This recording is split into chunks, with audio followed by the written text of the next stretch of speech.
The Granite State plays host to round 17 of the Outlaws Sim Series. Loud, New Hampshire's Magic Mile, the New Hampshire Motor Speedway, clocking in at just over a mile. And with its proximity to the Canadian border, tonight's race is the Cape Breton 215. All of which is coming up next on Pit Stop TV.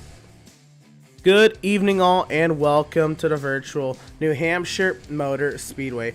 I am Emerson Arden, and Ed Shearer is alongside for the call this evening. And Ed, a flat 1 mile track, long straightaways, but corners that make it drive like a short track. What kind of racing are we expecting to see tonight? A little bit of a short track into a 1 mile little circuit here. You know, we're going to have a little bit of multi-groove racing with drivers running the top to the middle, even the bottom, and possibly even going past the bottom onto the apron at some points. You know, this place is very slick at some points. A lot of people like to run all the way to the top. Not all the way against the wall, but just where the groove starts to change colors. But it's definitely going to be interesting to see how these drivers react tonight, as we're expecting some really exciting racing. Absolutely, and let's go ahead and check in with the beautiful New Hampshire Motor Speedway overlooking the landscape of the Granite State. And we were just talking about it before the show tonight, Ed. Looking like a light field time. I had a little bit of a light field last week, but I kind of expected that. I know a lot of people don't really like the Arizona Super Speedway as much, so I kind of expected the field size last week. Tonight, not so much. This is a track where we saw a lot of chaos the first time around. Back with the Xfinity Series season, Andrew Pratt won it on a wild turn of events. We reached green-white checkers, and the caution came out on the final lap, and it went to scoring loops, and Andrew Pratt ended up just being the winner when the caution came out. And it was just a whole bunch of drama. But with that, you feel like it's kind of a little bit of a wild card, just knowing the history. Even though it was a very green race, it just got a little chaotic at the end of it. And I have a feeling that almost anything can happen, especially with these new cars that really like to grip up. Not saying that this track is a road course, but the way you have to get out of these corners, you think of it almost like getting out of the slow corners of like a road course, like Sonoma's slow corners, like out of turn 11. It's a huge traction zone, and they really beefed up the traction of these NextGen cars with this most recent update, Ed, and we kind of felt that they're much better to drive on road courses. And I feel like it's going to translate tonight in the kind of track we're looking at. Yeah, especially with how long these straightaways are. I mean, you can see on the track map, we got these long straightaways on this little 1 mile oval, almost like a paperclip, you would say. It's not like exactly like Martinsville, but I don't know, maybe, well, how would you say it, Emerson? A little bit wider in the corners maybe, and a little bit more, you know, about wide, like decently wide, and a little bit more speed you're asking for, but it's definitely a bigger Martinsville-esque type of track. It's exciting in every shape or way, form, and it's going to be interesting to see how these drivers react. You know, the last couple of tracks we went to with short tracks, we had different drivers running different gearing ratios between 4th and 5th gear, and we have these sequential gearboxes, which makes it interesting. I'm wondering if we're possibly going to see any kind of shifting going into the corners tonight, possibly. That is potentially the case tonight, and yeah, I've actually heard a lot about that. And with these the sequential gearbox, we've thought about shifting in the past, but it didn't really come to fruition. But now with adding a gear and the way that these drivers, these are open sets by the way, the way that these drivers are able to customize these sets, they are able to do such a thing. And we're gonna go ahead and we're gonna go ahead and bring up your track map. Just took us a moment, but here it is. There it is on your screen, the track map for tonight's race, and there you see it, the New Hampshire Motor Speedway. And oh boy, that's I mean, again, that's kind of what we were talking about. It's over a mile, so it's technically not a short track, but it drives like one, and my goodness, does it. And we talk about it. You see the fastest iRacing time on the left-hand side. Now we'll get the Gen 7 lap time. Richard Lucky in the Ford Mustang ran a 29.710. And take a look at the practice times that we're getting. We are, oh boy, we're about a second off.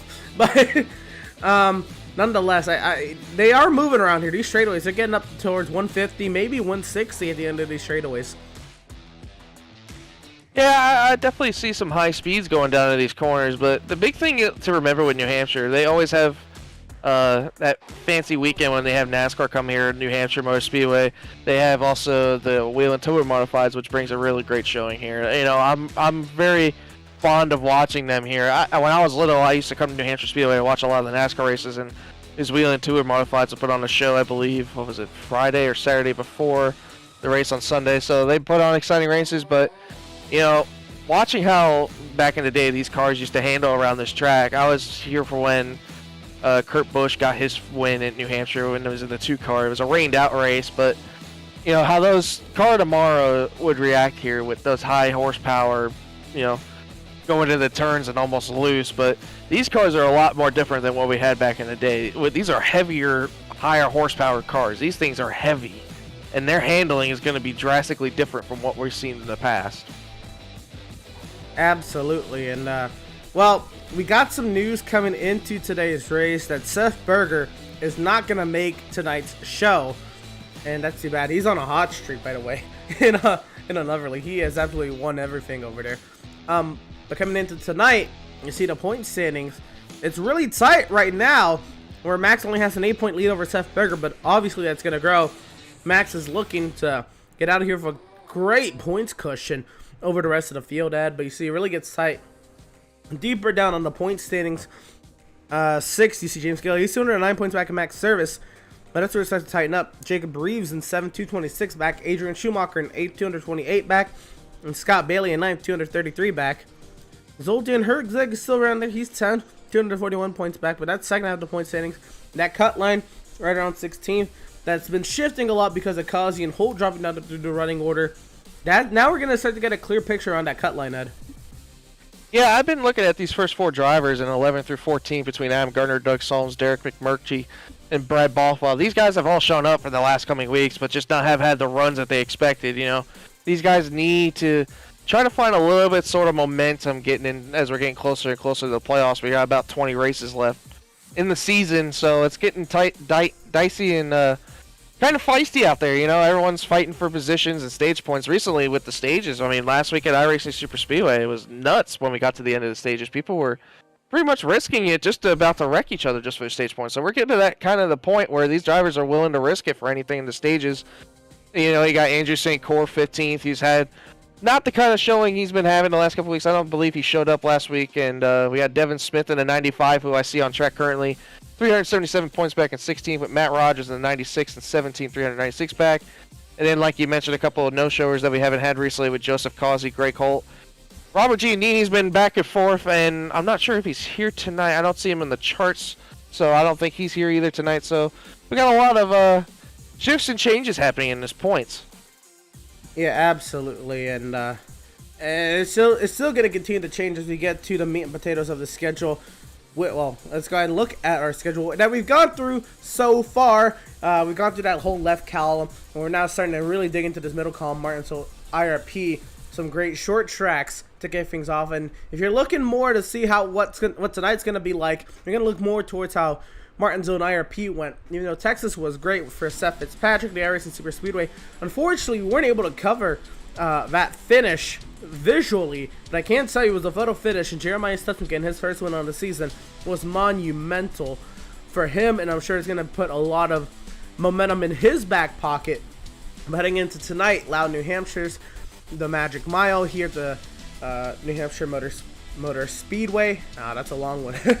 Mainly because the state name is long, but the Granite State, it's a great place. I love this track, by the way. Probably my favorite track on the NASCAR schedule. Just because it's so momentum. It's really about finesse and how you can carry the momentum through the center of the corner. Then you have Michigan coming up, which is going to be intriguing because it's usually been a pack race in the past. It's not looking like it's going to be that this time around. We have an unknown with Eldora coming up in a couple weeks. The plate race at Daytona, a road course that we've never been to in stock cars. Well, here in the Outlaws Sim Series, at WeatherTech Race at Laguna Seca, the Tricky Triangle at Pocono. The other track that probably is going to translate closest to this track is going to be that round 23 at Phoenix. That's where you're going to see most of the similarities. They're both flat 1 mile tracks with long straightaways. And they have the 1.5 mile at round 24 at before we really get into the nitty gritty of the final couple races of the regular season and that playoff run. Yeah, you want to talk about a nitty-gritty with these last two regular season races. I mean, talk about ending off in a feisty battle with Bristol and Nashville Super Speedway. I mean, could you ask for a bigger and more better tracks to end the regular season with? And then you got round one. I mean, Daytona Road Course, the Milwaukee Mile, and the Charlotte Roval. Two road courses, and I don't really know much about the Milwaukee Mile. I think you probably know a little bit more about that than I do, but I heard that it's pretty bumpy, and I heard it's pretty tricky around there. But those two road courses are definitely one of the trickier road courses in the schedule. Then in round two, we got the USA International Speedway. Again, an unknown with these next-gen cars, how that will handle. But knowing how we had short tracks recently, that should be a fun one. Then we go out to Talladega, which you and me remember. We called that last race at Talladega in the regular season. That was a chaotic finish. And then he finished off in round two with Darlington, which that'll probably be a great one. Under the lights, you know, finishing off round two, going on to the next week where they go to Homestead to start off round three, then to Atlanta, which possibly with the new Atlanta being the Super Speedway, that should be an interesting one. And then North Wilkesboro to end it until we go to our championship race in Richmond. Richmond, Virginia, the short track. Oh man, you can't short track racing to call for a championship. Can't beat it. You're right, you just can't beat it, and that is the schedule as it is, in its entirety. It's 36 races. We're going to go ahead and step aside. Don't you go anywhere. More pre-race coverage of round 17 here of the Outlaws Sim Series race at the New Hampshire Motor Speedway to Cape Breton 215. Be on the far side of this break. Don't you go anywhere.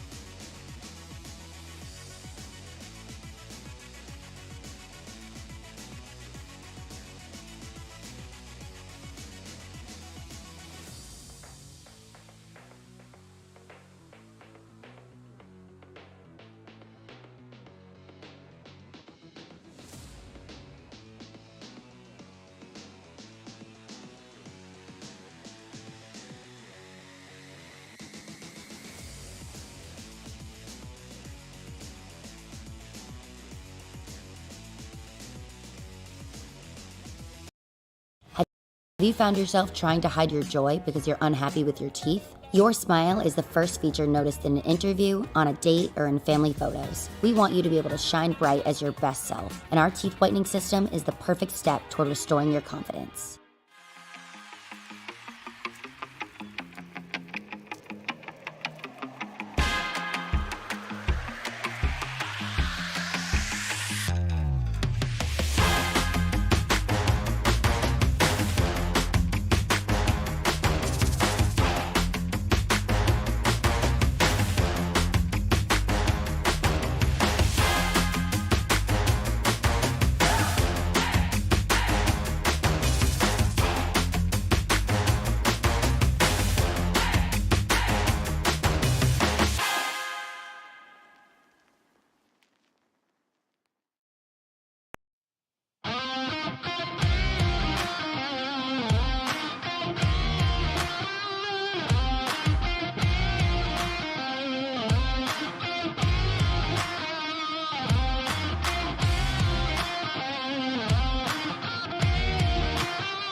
After months of quarantine, we're all interested in how we can become our best self. The team at Permanent Makeup and Cryo is here to help you get the flawless makeup look every day without the extra effort or time. When it comes to your appearance, you deserve the best care that money can buy.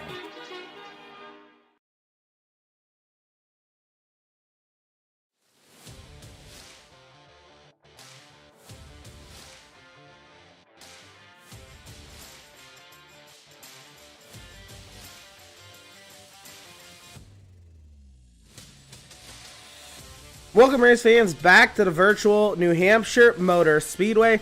We're here in Loudon, New Hampshire for the Cape Breton 215.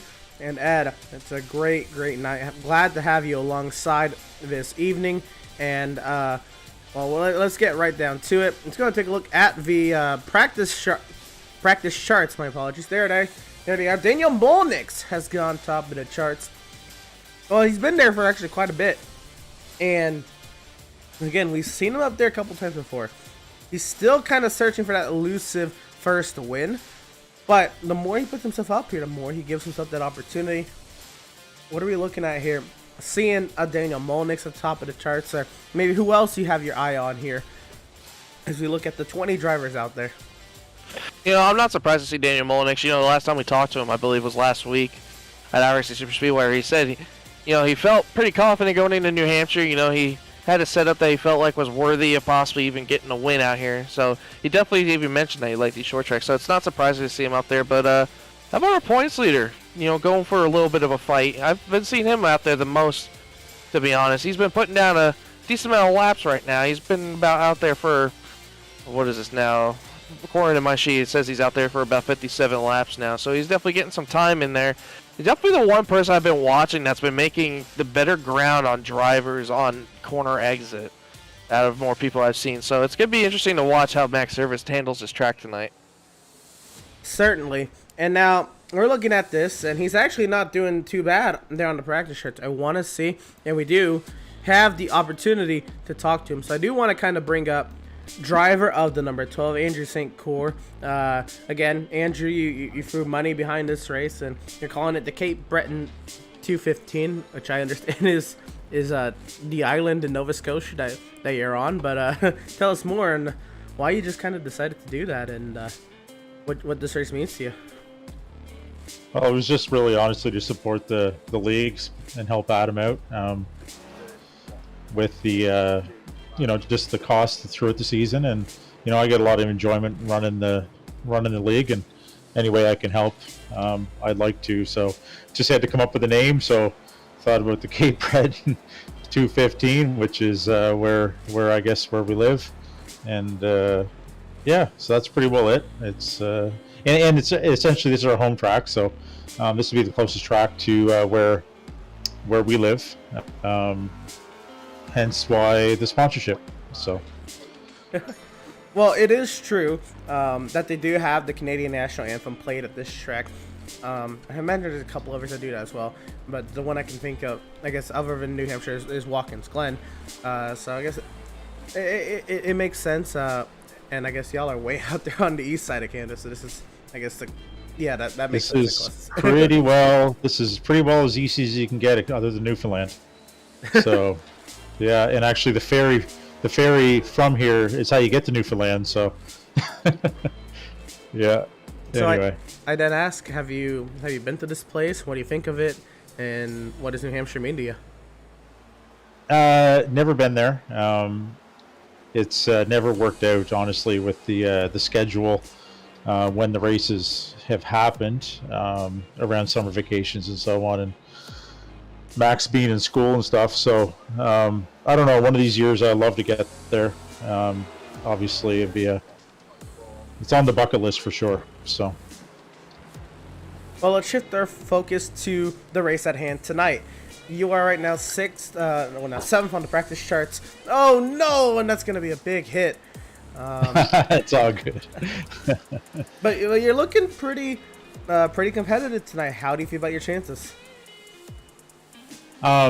Pretty inexperienced at the track. Trying to log some laps here. Haven't got a lot of practice in other than this session. Feel all right with the setup. Obviously, the passing is going to be tricky. It's if I can keep that NextGen snap from happening on exit, it might be all right. But just got to be patient. I think keep the rear tires under it, and we'll see how we finish. But definitely, I think the name of the game tonight is being patient. So. Well, there you go. And we look at it, Andrew. You are inside the cut line now. You have yourself, what are we looking at? About a 40-point gap to the cut line. Think about the way your season has gone so far, and what's to come for us. Well, what can we see out of this 12 car in the coming weeks? Well, I think, I definitely dropped a bit in the standings. I've missed a few weeks due to work and so on. Haven't been able to make it. So I think if I can make the weekly races and finish solid, I pretty confident I'll get into the playoffs. But honestly, for the good part of the season, I was looking at trying to get in top 10. I was hovering around 10, 11, 12 for a while, and then just due to some missed races, I dropped. But I do think that I'll get into the playoffs as long as I'm able to make the races and hopefully compete for maybe a round anyway. So anyway, looking forward to it. I have a lot of fun with this and look forward to Wednesday nights for sure. Right on. Well, Andrew, we appreciate your time. Thank you for sponsoring tonight's race on behalf of the Outlaws Sim Series. It's great. And yeah, best luck to you tonight. Hopefully you do well in the running tonight. And yeah, best luck to you. Hopefully we'll talk to you a little later. Thanks, buddy. Take care. Right on. And that is driver of the number 12, Andrew St. Coeur, and Ed, who, well, I think it's great. He went supported Adam and threw some money behind the league. He also sponsored Canadian Tire. He threw that one other named Beatrice Milk, which I imagine is a Canadian milk brand that they like to use. But tonight it's the Cape Breton 215 on behalf of Andrew St. Coeur, and yeah, great stuff. Yeah, it sounds great. I wonder what that milk tastes like. I never had Canadian milk before. I'm kind of curious now. We'll have to ask Max later, no? Yeah, probably. That'll have to be the agenda later. Hates it. He hates milk just in general. I don't know how. He likes ice cream. It's the same thing. I know. But looking at the time here, I'm not going to throw another interview on you, Ed. There's a couple things we get to talk about tonight. One is I just got told, I kind of knew this, but it slipped my mind, that there's, I guess, some news surrounding this track specifically. For the Outlaws Sim Series, we will have a logo on the seat post. Something I missed there. Andrew St. Coeur as we're watching. But we're going to have a logo on the seat post of the number 47 car in the Xfinity Series at New Hampshire in a few weeks' time. So that should be brilliant, and cannot wait to root for car number 47. Hope they do well in the race, especially with them running an Outlaws Sim Series logo. And that's cool. They did this last year as well. It was a really cool idea. I know Adam has been really reaching out with Mike Harmon Racing and has been working to make that happen. They did it last year, and they liked it, and so they hit him up again this year. And it's really cool that it gets to be on the Outlaw Sim Series, gets to be on a real race car. Yeah, we had recently we've had a lot of sim racing, whether it be teams, logos, leagues, be on, actual NASCAR stuff. So it's pretty awesome to see, the Outlaw Sim Series rightfully be put on the NASCAR car at New Hampshire. It's going to be interesting to see Ricky Stenhouse with an Outlaw Sim Series logo. I never thought about that before. The Xfinity Series car, Mike Harmon. Xfinity. I thought it was Cup. I was like, wait. Mike Harmon. Oh, okay. Mike Harmon. I don't really know much of the Xfinity roster. Well, I believe it's going to be... Oh, goodness. I don't know who drives it. I know Kyle Weatherman drove it last year. But anyway, it will be on the...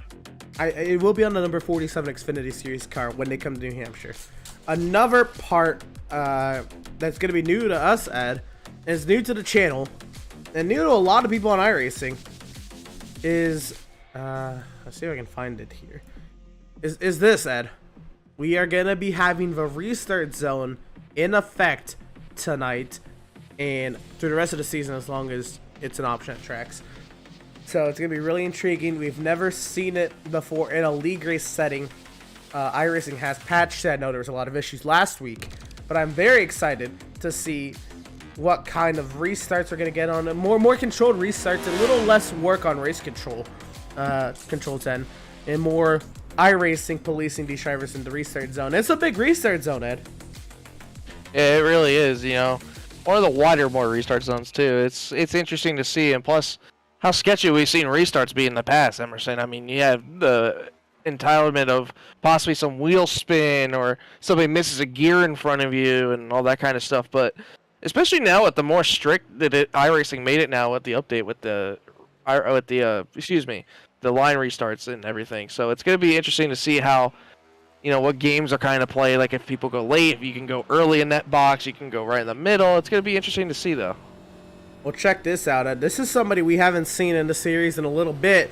Tyler Markle is making his return to the Outlaws Sim Series. I gotta remember, but I think he might only be a one-time winner in the Outlaws Sim Series. So looking to see him grab a second one, and doing pretty well by putting himself at the top of the timing sheet right now. Yeah, I talked to him before the race, and I said, "How do you feel about going into this?" He's like, "Really that confident? I'm just here to have some fun and race. I'm not looking to win or anything. I'm just trying to have some fun." You and me know him personally, Emerson, and he took a little bit of a break from sim racing. Now he's back and starting to get back in the rhythm of doing some racing and stuff as he goes top quickest the board right now at a 5.26, which is a great lap for Markle. Very great. He's just about the same lap he ran in practice. He was only about 3/1000s better there. So it's great to see as we now look at our league owner Adam Garner going into turns 1. Oh, league owner, and this is kind of a home race for Adam. Why keeps picking New Hampshire? This is a home track for him. He lives in Massachusetts, and I guess this is just the track closest in proximity to him. So a lot of home races. I was hoping that we were going to still have Greg Holt in the series, because I know this is also Greg Holt's home track. But at least we have Adam Gardner, and Seth Berger has connected. Do we have a Seth Berger joining us? Oh boy. Thought we weren't, but here's our point leader, Max Service. He was second in the charts in practice, 3 wins on the season, looking for more across the line. That is his third, starting his third lap. He goes second quickest. He's got one more in him. And not only that, how about a lap Andrew St. Clair too? Put it up to P3 with a 5.22. Not bad for your home track. Both him and Max, both having great runnings right now with quality. Absolutely. Max Service trying to chase down that time. Oh, and in the wall! No! Oh, no. Think we jinxed him a little bit? Well, we were trying to see if he was going to outdo Jonathan Jennings this time. He did not. Oh, no. Devin Smith. What are we doing here? Devin Smith is parked on the track. Oh, now he's going. Okay. He's rolling. Might be a little bit of strategy, maybe. Cool the tires. I don't quite know.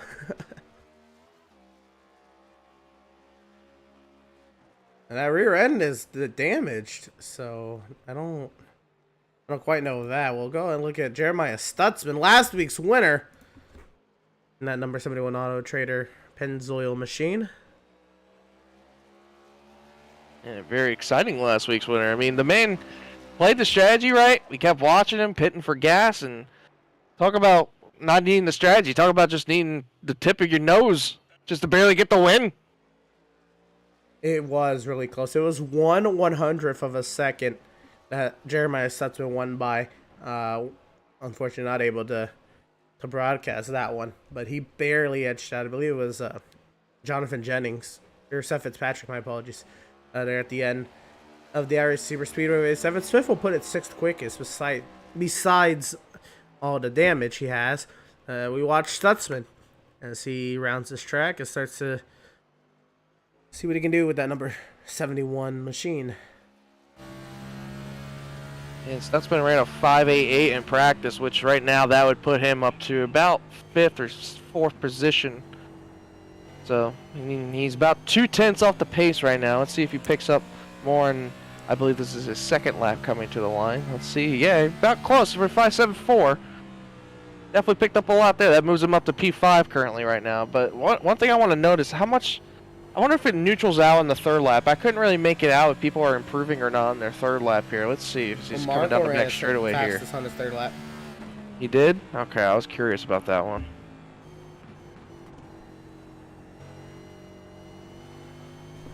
Brad Bovelow's gone 5th quickest, but Stutzman trying to improve on this third lap. And oh, wow, he does.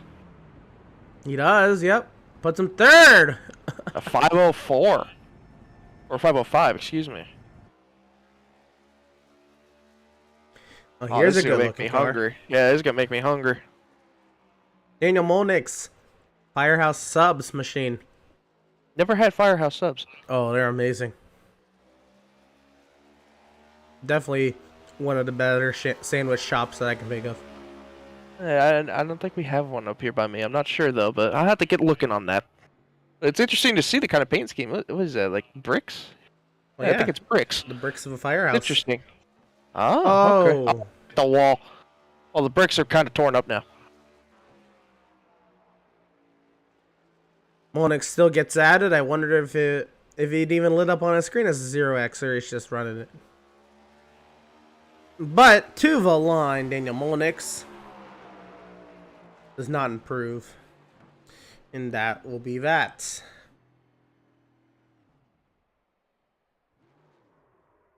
Go loop it around. We are still waiting on Derek McMurtry, Doug Solms, Sean Mickey, Kevin Powell, and Seth Berger to get out to the track. But so far, our current Pratt Tile and Stone Pole Award sitter is Jonathan Jennings. And of course, Pratt Tile and Stone, serving Central Vermont since 2005. And we await to see if that'll be confirmed. 3 laps. Technically, you can still get out there now and still run 3 fast laps. But now you're starting to limit yourself. You're down to 2 timed laps. And in about 20 seconds, you only really get 1 full timed lap. Yeah, looks like Jonathan Jennings going back to his short track meta. You know, he did win at Nashville Fairgrounds, so not surprising to see Jonathan Jennings up there at the top. While we're at it, let's go ahead and look at what's coming up next here on Pit Stop TV. A lot of road racing. Tomorrow night, we have the North American Racing League Porsche Cup Season 2, round number 2 from Circuit of the Americas in Austin, Texas. You won't want to miss all the action. The amateur category up first, 8:30 p.m. Eastern Time, followed by the Pro-Am category. After that, 30 minutes of racing, followed by another 50 minutes. Tomorrow night, 8:30 p.m. Eastern. The NBI Cup Series is back in action. Well, they were not. They were still in action last week, but Podium had the coverage last week. We're back covering NPI Cup Series action. Road America, 9 p.m. Eastern, Sunday night. You won't want to miss all the great racing from Elkhart Lake, Wisconsin. And next Wednesday night, the Outlaws Sim Series is back in action. Round number 18 on the season. The high-speed 2-mile D-shaped oval, owned by Roger Penske, Michigan International Speedway. Should be a grand old time. Add great lineup of races we got coming up on the channel. Yeah, I'm excited more for Thursday. You know, you and Andrew covered that one race. I can't remember the league was the name of it, but The Circuit of the Americas Racing GT3 Series. Yeah, that was fantastic. You know, GT3 cars around Circuit of the Americas is just fantastic, and I love driving GT3s myself. But not only that, we have that 4th of July race just about coming up with Sunday with MPI Cup Series, Road America. I'm excited for that one, but how about we go next week to Michigan? You know, a little bit of a super speedway kind of race, but kind of on a little bit of a regular speedway, so that'll be a fun one. I'm excited for it, though. We got a nice little schedule coming up for us at Pit Stop. Certainly, and what else is scheduled is our starting lineup. The Pratt Tile and Stone Pole Award winner is the 91 of Jonathan Jennings. Who was outside is the 81 of Max Service. Row number 2, it'll be the 71 of Jeremiah Stutzman, the 12 of Andrew St. Coeur. Row 3, it'll be the 42 of Tyler Markle, the 31 of Brad Bothwell. Row number 4, it'll be the 11 of Scott Bailey, the 44 of Daniel Molnick. And row number 5, it'll be the 95 of Evan Smith, the 2 of Seth Fitzpatrick. Row 6, 96 of Matt Rogers on the outside of Jacob Reeves in the 22. Row 7, we got James Gilliard in the 33 with the 41 of Mike Petrin to his outside. Row number 8, Adam Gardner, the league owner, in the 56, alongside Adrian Schumacher in the 82. Row number 9, Seth Berger, second place in the points in the 77, outside of him with Derek McMurtry in the 84. Row number 10, John Mickey in the 69, alongside him Kevin Powell in the 93. And rounding out the 21st, Doug Solms in the 67. So we're looking at it. I don't know if Seth Berger is racing tonight. I think he just signed up to maybe get the starting park points.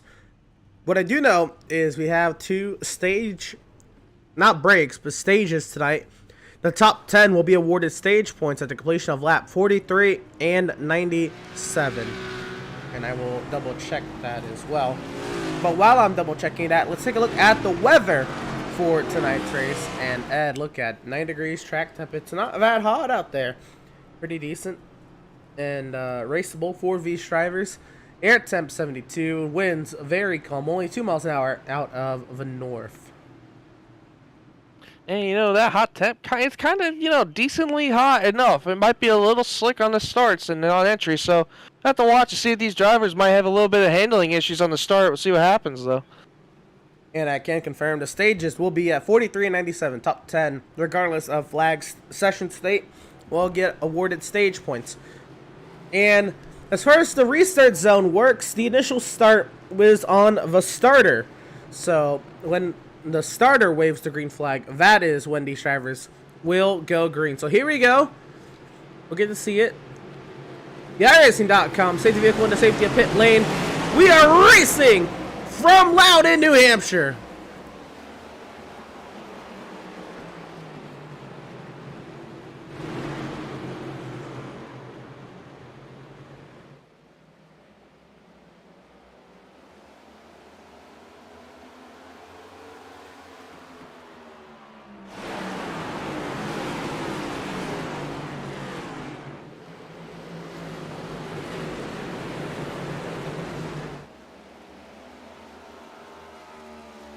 Lap number 1 goes to Jonathan Jennings. He's opened up near half-second advantage already over Max Service. Yeah, Max Service has been riding around at his pace with Jeremiah Stutzman falling in behind him. Andrew St. Cyr just got 4th back from Tyler Markle, who was fighting him on the inside, but now Tyler Markle's under fire from the 11 of Scott Bailey on his outside. Bailey way up the track near the outside wall. A big miscalculation on the entry to turns 3 and 4. He's now under attack by Brad Bothwell. And Scott Bailey, who looked mighty, really fast. He was having his shot at Andrew St. Cyr. He has since blown that, and he's under attack and losing another spot, potentially the next to Daniel Molnix. And Daniel Molnix was the fastest car in practice, so it'll be interesting to see. We have to pay attention to his 44 tonight, Emerson. It definitely looks like the 44 has brought enough speed to him to the Hampshire Motor Speedway.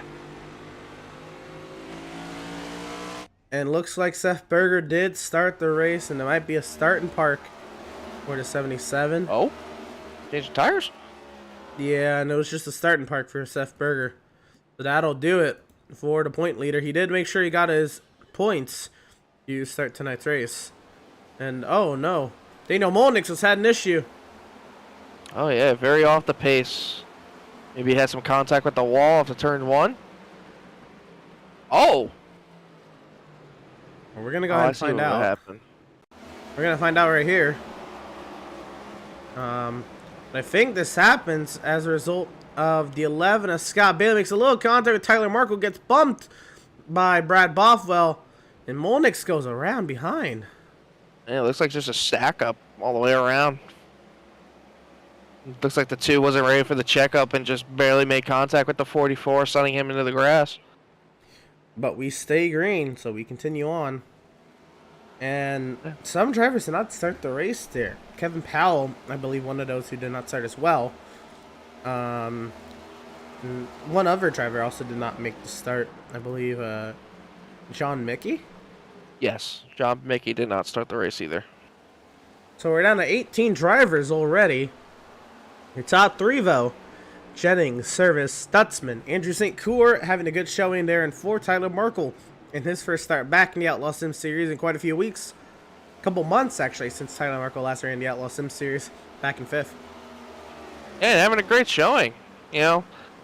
But you and me both know Markle. He hasn't really been running a lot of races recently. He ran a couple of races with us recently. You know, he did the road course race at Sonoma with us. We had some fun with that. But hasn't really been doing much lately. He's been on and off. And, you know, he runs his own little AI series going on there. And does a great job with that and on his channel and all that. But having a great showing. You know, Marco's been that kind of passive-aggressive driver. You know, he will get pissed off at a little bit at a time and not be happy if something bad happens to him. But you know, he runs his own race. It does good. If he takes care of it, he'll have a good finish. But having a great showing right now. But one driver I'm keeping an eye on, just a little bit behind them, and kind of him and the guy behind him have been making up most of the ground. Seth Fitzpatrick and Jacob Breeze are our biggest movers so far in the race so far and having great runnings right now. There is that 2 of Seth Fitzpatrick running the Rogers Race Wraps machine. Beautiful looking car. Once again, the white base and the paint bucket splatters all over the place.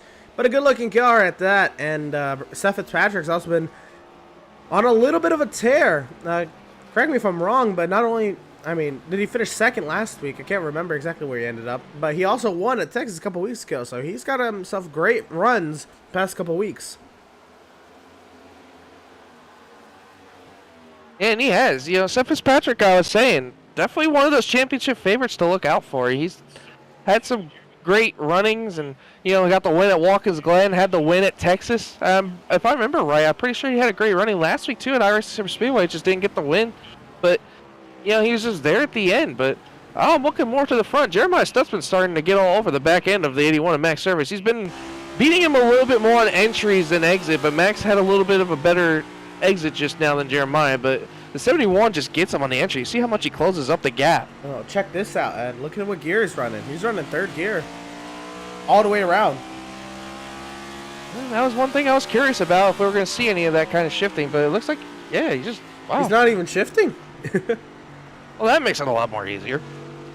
He has his gear ratio, his rear end ratio tailored so he can run 3rd gear all the way around. That's interesting, because you and me both know how high of a RPM you have to carry around with 3rd gear. I mean, knowing how speeds, you know, he's 94 miles an hour into the corner. How does he go down the straightaway here? At 160 maybe? Close enough, 155. Yeah, it kind of makes sense. That's crazy. I want to see what Max Service is doing in comparison. He's in 4th gear here. I wonder if Max is shifting. Let's see, go down to turn 3. No shift. Just 4th gear all the way around. So it might be just the same kind of, you know, pace that both him and Stutzman have. Is just Stutzman's running a lower gear. But What our leader Jonathan Jennings is doing too. I don't know if we have I mean, he is taking them to town. We'll see here. Oh my goodness. High off the revs there.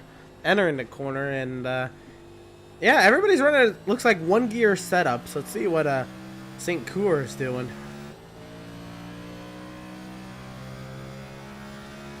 Coming down the straightaway. He's going a little bit more faster than most of these drivers, about 156. Nobody's shifting though. 4th gear, no shifting. All right, well. Tyler Markle did just get passed by Brad Bothwell, and you see him there and trying to hang on. Oh, big! Oh, it's gonna go round! Gonna go around. Oh dear. No, into the tire tires. and he's stuck, and he towed. Oh no! And we saw that live. We'll take one look at it, and he is out, and that is they done for Tyler Markle, and that is a shame. You got a little high on the entry there, and off the corner you got a little bit of a snap, and nowhere for Seth Fitzpatrick to go, and Tyler Markle.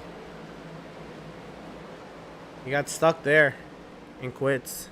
Yeah, unfortunate day done early for the 42. He had a great showing in practice too, and that's unfortunate, man. That's tough. Wow. James Gilliard just got around the 22 of Jacob Reeves for 7th. Let's move James Gilliard up to 7th now, trying to hunt down Seth Fitzpatrick for 6th. We saw James Gilliard. He had a very fast car at Martinsville, but just couldn't hone in that speed in terms of aggression. He got into about everybody at Martinsville. I wonder if there be more space here in New Hampshire, if that speed from Martinsville is going to translate and he has more space to work with, if he's able to maybe have a little bit of a better run tonight. And, you know, James Gilliard has had the most on and off kind of last couple of weeks I've ever seen. You know, having that Martinsville where, you know, everybody was hunting to get him and having those little bit of rivalries. Then, you know, he's been back and forth. He had a good running at IRP. I can't remember Texas all that much how he did, but I know last week the Area Super Speedway, he was definitely one that everybody was hooking up with to get to the front. He was hooking up with lap cars at one point, even getting himself to the front. So he had some strong cars recently, so I'm looking for a better day here for the 33.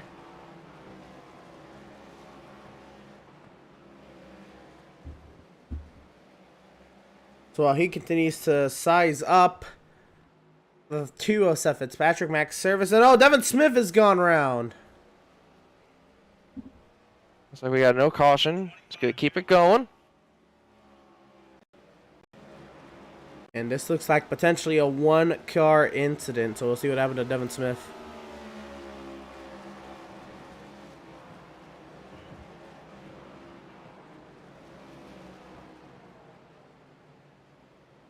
He just gets off the corner and just looks like it just loops around on him on exit.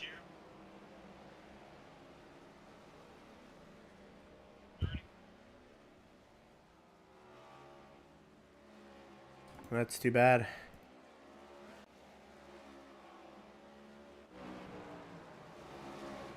All that is happening. And this driver, Jonathan Jennings, he has been opening that gap. He has been walking the field a second and a half over Max Service and continuing to gain. Yeah, and it hasn't been like the times haven't even been really that, you know, close either. Jonathan Jennings has been outlapping these guys by 2/10 a lap. So this 91's got some speed into that Chevy.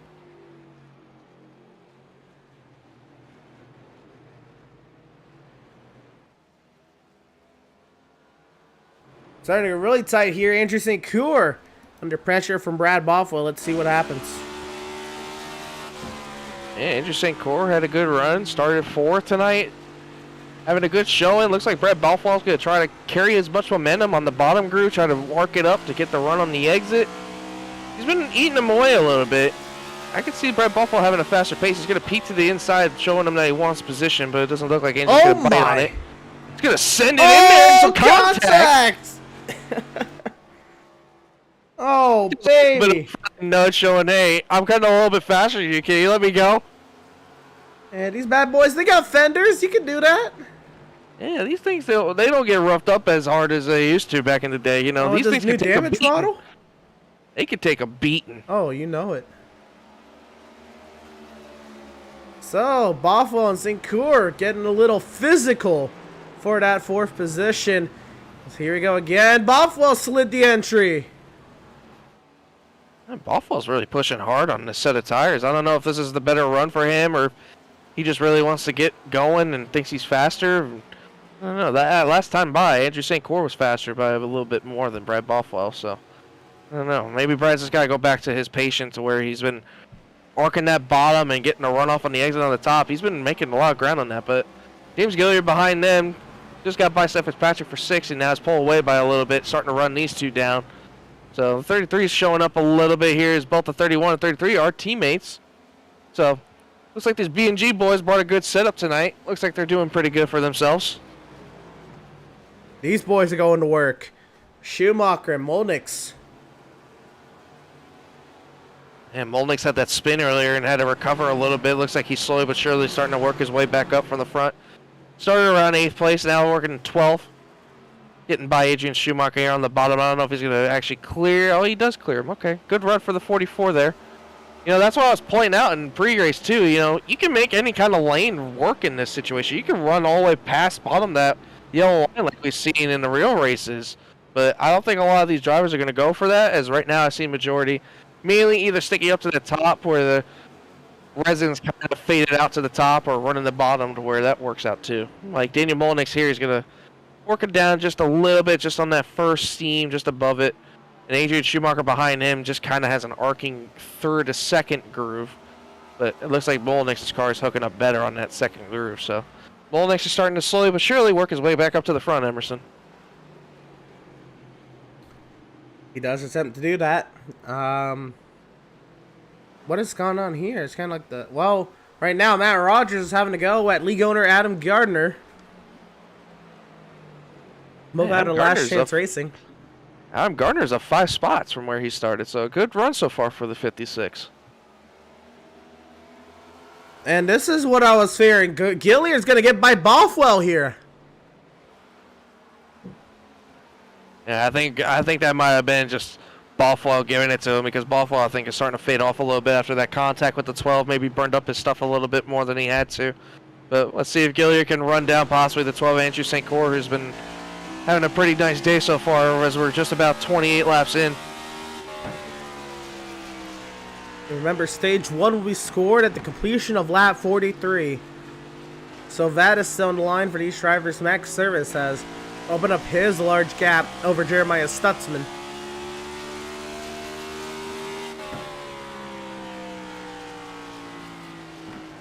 Can't help but just watch the pace that our leader Jonathan Jennings is putting down. I mean, the times are just unreal, but as soon as I say that, Max Service goes a little bit faster than Jonathan Jennings that time by. Yeah, he did run faster that last lap.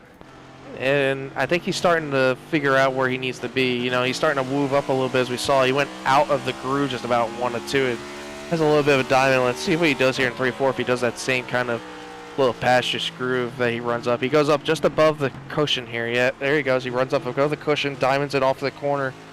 You get the run off the exit. Well, you know what I mean, like the resin. This track is not... I don't think they have resin on this track. Whatever, it's the pavement, man. It's a change of pavement. So yeah, I think that's just more or less like rubber stuff up there. I mean, and that's not resin on the bottom of the track there either. No. I didn't know the name for it, man. I was just going along with it.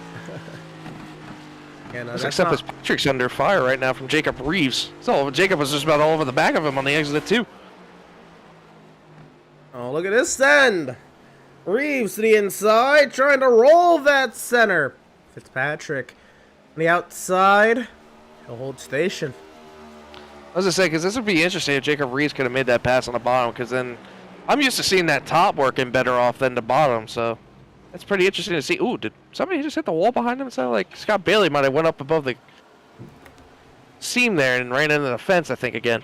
Scott Bailey was a little slow there through the center of the corner, but Fitzpatrick just got sideways and Reeves went on through. And all that, going back up to the front. Looks like Jeremiah Stutzman's starting to fall off here. Andrew St. Cyr and James Gilliard are starting to run them down. Oh, yeah. This is going to get intriguing here. This is starting to get interesting here. I love what I'm seeing out of this 12 car so far. He's definitely having a great performance right now. I'm just hoping he keeps this up, because we got a little bit longer to go for the stage, and I know how desperately he probably wants those stage points. Well, he's 15th in points, so points could help him anyway. Here comes Gilliard trying to have a go, though. We're going to have a 4-car battle here for third here in a sec. Yeah, and they got about... St. Cyr going to power it in there. Oh, he moves to 79, 71 up the track. I don't think they made contact, but got really close. St. Cyr is clear. Gilliard wants to have a go here. Can he send it to the inside of St. Cyr? They're still going at it. Well, Cyr going to shut the door. Well, that was an interesting kind of rhyme. Cyr and door. Oh, Gilliard got tight. Oh. Now, Brett Bothwell's going to try to get underneath the 71 now.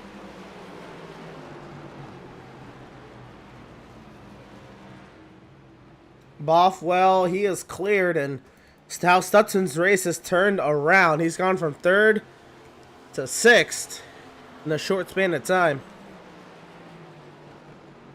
And all that. Now these guys have about 7 seconds to make up to our 2nd place Max Service, who's pretty far off the road from these guys, but I'm definitely liking what I'm seeing from these two right here that we're on board with, and plus the guy behind him. Andrew St. Cyr and James Gilliard having great runs so far. Oh, there's Gilliard, a huge run through the center. Cyr's going to fight it. He ain't giving it to him easy. Oh, Gilliard's loose. St. Cyr's back on through. Yeah, that's where that top prevails better. That top line is where you want to be on those passing zones. You know, Bothwell's not going to take advantage of Gilliard unless he absolutely makes a mistake. He's going to let Gilliard do his thing. Absolutely. Now Jacob Reeves is starting to come into the picture a little bit. He's a little bit further off of these three, but starting to close down on Jeremiah Stutzman, so move the 22 possibly into this position soon. Oh, Gilliard got really loose off of the 2 right there. Buffalo staying loyal. He'll let Gilliard catch his breath, go at it again, and Reeves is through Stutzman behind this. And the stage 1 conclusion is nearing. Lap 43 again is the end of stage 1. Yeah, Daniel Molinix is starting to make ground a little bit. He got by Matt Rogers and Adam Gardner, so the 44 is back up to 10, so he's the last car in for the points position. Definitely having a good recovery after that little bit of a hiccup earlier from getting a little bit of a nudge from Seth Fitzpatrick. So good run for the 44 so far. But James Gilliard is just hounding this 12 car right now. He's not able to make the move. Not able to make a move stick. They continue on. Yeah, Andrew St. Core is doing about just the right thing, where he's running that top line to not give him the entry, but that's where James Gilliard comes at his best. You know, he gets it all in the middle, but he just loses it on exit because the 12 gets the better runoff. Oh, and Gilliard just about went into the 12 right there in the corner. He tried to get to that bumper. And sideways is Gilliard now, and I wonder if Buffalo's going to have to get on through here. Yeah, Gilliard, I think, is pushing. I think Gilliard just about had that Buffalo moment before, like when Buffalo gave contact at 12, but Gilliard didn't really make contact. He's just pushing really hard, but not for long. These 22's into the picture now, so possibly the 22 might have something for them now. He's going to peek to the inside of the 33. Jacob Reeves into the mix. Trying to get by Gilliard. Oh, that's good right there. You see what he did, Emerson? He just about tried to run him off the track, but would not really, like, Gilliard bobbled, too. Yeah, Gilliard's having a little bit of a moment. I think he's starting to wear off his little bit of tire here he's got left. Yeah, there he goes. He's going out, but out of the track just about a little bit. So move the Jacob Reeves past Gilliard now. Jacob Reeves now into the top 5. Gardner gets by Rogers. This is a battle that's been brewing, and oh, Rogers is sideways into the grass. Gonna save it. Kept it straight. Here comes the SpongeBob mobile. There's Murchie on through there. Back up to this battle, though. It was lighting up on my timing screen. I had to take a look. They got a lapped car here. Daniel Molnix. Wait, no, that's not Molnix. Mike Peachin. Mike Peachin. My apologies.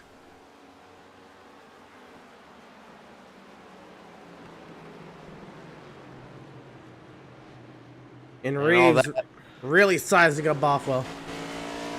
And Reeves is starting to get his run going here. I think he passed the state. What was it, 39, right? No, it's at the end of 43. Oh, 43. Excuse me. So we're battling getting it the out stage here. win Yep. here. Oh, Reeves sticks it in. Oh, wow. What a move. I think he knows he needs the stage points, too. Where's Jacob Reeves, if I remember correctly? Jacob Reeves was 7th, 226 back. And actually, he's actually fighting Gilliard for 6 in the points. Mm-hmm. So the better points for the 22, the better at this rate. But this is going to be good points for Adam St. Core, Andrew St. Core. Adam St. Core, where did I get that from? Andrew St. Core. But, you know, I think he wants about 2 more positions higher. I think he definitely thinks, oh, Jacob Reeves is about over the back of him there. Well, this is it. This is the run to the stage. Jonathan Jennings will win stage 1. It'll be Max Service in 2nd.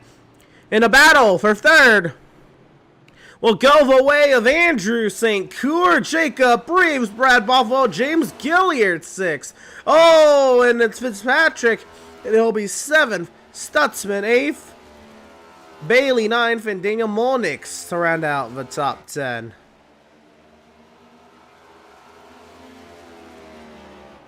Man, how about the run right now from Jonathan Jennings? His gap was starting to fade a little bit, but I think he's starting to pick up the pace a little bit more. He's up in to the lap traffic now. Yeah, he's working by the 84, Derek McMurtry, and this would be putting 13 cars on the lead lap. Matt Rogers would be the only car, or the one car that's going to be on the lead lap. So Jonathan Jennings is definitely not slowing down any.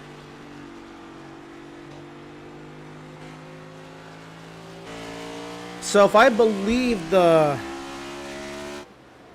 fuel right, man, it's been a while since we've had to think about fuel in New Hampshire, huh? Oh no, Scott Bailey's having an issue. Around on the back straightaway. Oh, he looks like he has some right front damage. That car does not look happy, and he tows. Oh. Yeah, the tire was not in the correct position on my screen for him, so definitely some suspension damage on the 11. We're gonna go ahead and see what had happened. And Jeremiah Stutzman is on the pit lane. You'll see why in a second, but oh no. Looks like just an overcorrection. I think he felt the car was stepping out, tried to overcorrect it, just went straight into the wall. And you see how you see the right front tire not having a good time. No, and you know how it depends on how hard you hit here, Emerson. You know, when you hit that wall at a certain kind of speed and at a certain impact, and that's going to hurt the suspension and the tire. Now, Jeremiah Stutzman is in the pit box here. And look at that pit time, 33 seconds. Either he's sped or there's some damage. I don't see any damage. No, I don't see any damage, but he was having that big tire fall off, so I'm not sure if this is all of the plan or if he's just having a speeding penalty. It might be more of a speeding penalty. Well, if he leaves at 54, 55 seconds, it was speeding. It was speeding. The pit road speed here is sketchy. It's 45 miles an hour. So you're talking about going from about coming off the corner about 100, 110 possibly, to slow down all the way to about 45. It's really tough. Oh no. We'll see it here. This is what happened with Jeremiah Stutzman. This is before, and this isn't coming to pit road. Does he lock up the brakes coming in? Oh, it looks like he just... I don't know if he intended to come to pit road. Yeah, I don't know. I don't quite know what happened there. It looked like he had a moment and just... I think he was just trying to save the car and just took it to pit road. That is... I don't know. It was weird. Yeah, weird looking incident there for Stutzman, but that's his competitive night over.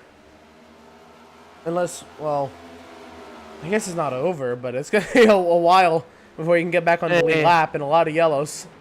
Yeah, he's 3 laps down now. He's going to try to get around Jonathan Jennings here. He might get one of them here. Yeah, he's definitely got the fresher tires, so he's definitely going to want to try to get around him as fast as he possibly can. I don't know if Jonathan knows he's on the fresher sets, though. I think you'd have to get around this traffic. Yeah, you would think he would know. I'm not sure, though, if Jonathan is going to give it to him easy. Doesn't look like it right now. Does it look like he's blocking him, or is it just me? No, I think he's trying to get it clear to 96. And here's Stutzman. Oh, he's going to send it in there.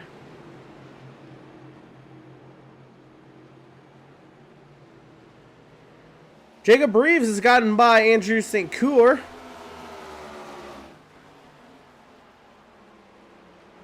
Andrew looks like he's having a moment. I don't know what has happened. I don't know if it's damage on the right front or am I just losing it of the 12. You see that too, or is it just me? It's like just on the right side of his headlight. Can't really make it out if that's just a glitch on my end, or I think it's a glitch. Yeah, it's a glitch. It looks fine now. But now Brad Buffalo's trying to reel in the 12 now. Doug Solms comes to pit road.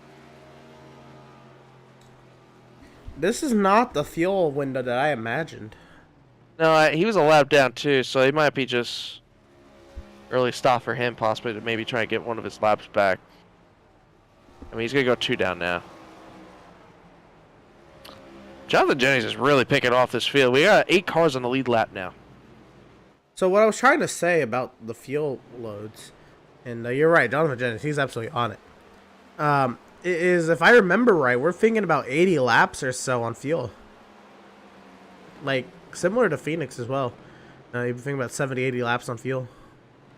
So this is a little early. I'm guessing some of these guys are also experiencing massive tire fall off, like you said.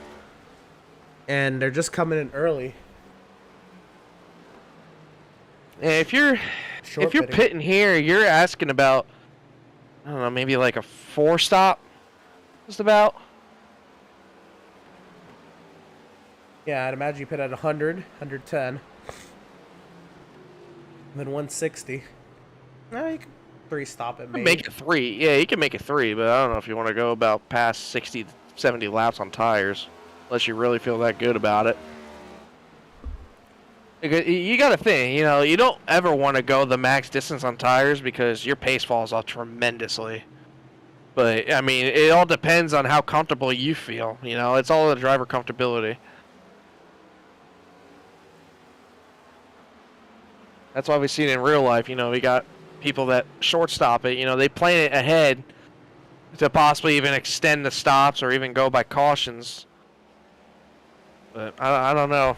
Maybe I would expect them maybe around, I don't know, 65, maybe 70 laps. Well, we're going to find out. We're going to step aside before that round of pit stops commences. Don't you go anywhere. We're going to go Pit Stop TV side by side.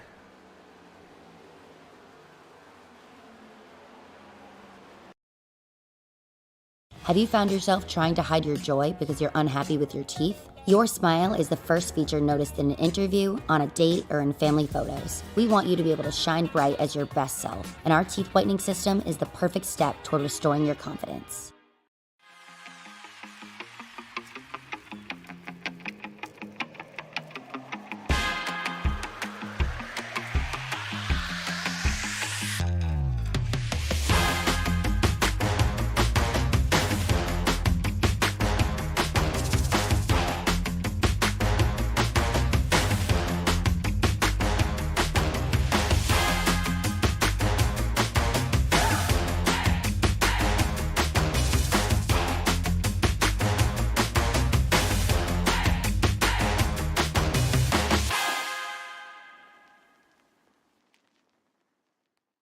After months of quarantine, we're all interested in how we can become our best self. The team at Permanent Makeup and Cryo is here to help you get the flawless makeup look every day without the extra effort or time. When it comes to your appearance, you deserve the best care that money can buy.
Welcome, race fans, back to the virtual Loud in New Hampshire.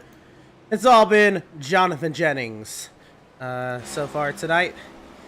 And a wild race it has been. Once again, I want to thank you all for tuning in across all of our social media platforms this evening. And so far, so clean here in the Outlaws Sim Series. Just a couple odd spins, I guess.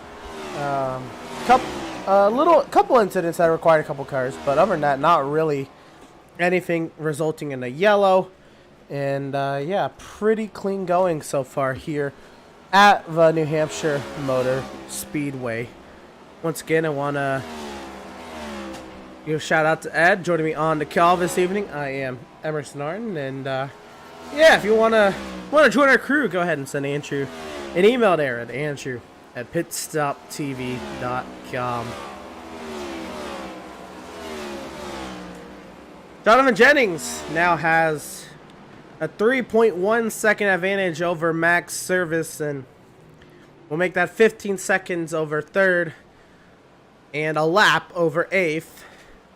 Jonathan Jennings has absolutely been cooking. And the field's starting to space out a little bit. Jacob Reeves has pulled about a second, a little bit of change on Andrew St. Croix. Andrew St. Croix pulled about a second on James Gilliard, who got around Brett Bothwell for 5th.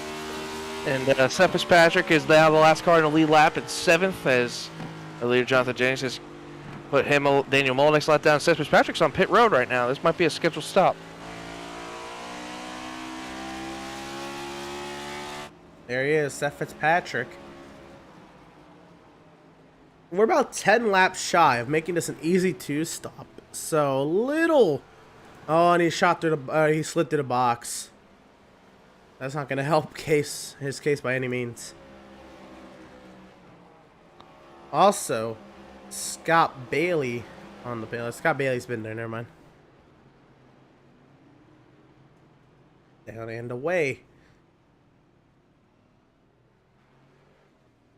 Nobody else taking to the pit lane so far. Again, I'm thinking about 10 laps or so. You're going to start people, well, 6 laps or so. You'll see people start to make that pit stop to make it a 2-stop. Because you're looking at 72, 144, and that'll get you to the 215. Yeah, I said about right around now to lap 70, I thought our leaders would possibly pit, but I think you might be onto something, Emerson. I think you're right about this, but it looks like the pace is starting to pretty much neutralize out throughout the field. You know, everyone's running about 32-second bracket time, so I don't think anybody looks like they're struggling right now with looseness of grip or the tires starting to fall off, so I don't see how they would pit now, so I think you're on something here, my friend. Yeah, and that's always been kind of the case here at the New Hampshire Motor Speedway, right? You can always go really long on fuel and stuff. No, tires not so much, but fuel definitely. It's always been kind of a case, and we just I don't see a point really to make it any more stops. And it was Ben saying that Ryan Vargas showed the 47 at Portland, which that's correct. And then Markle said, Tyler Markle said, I tried. Unfortunately, gotta be a long tow to get back into it, so hopefully he'll be back next week.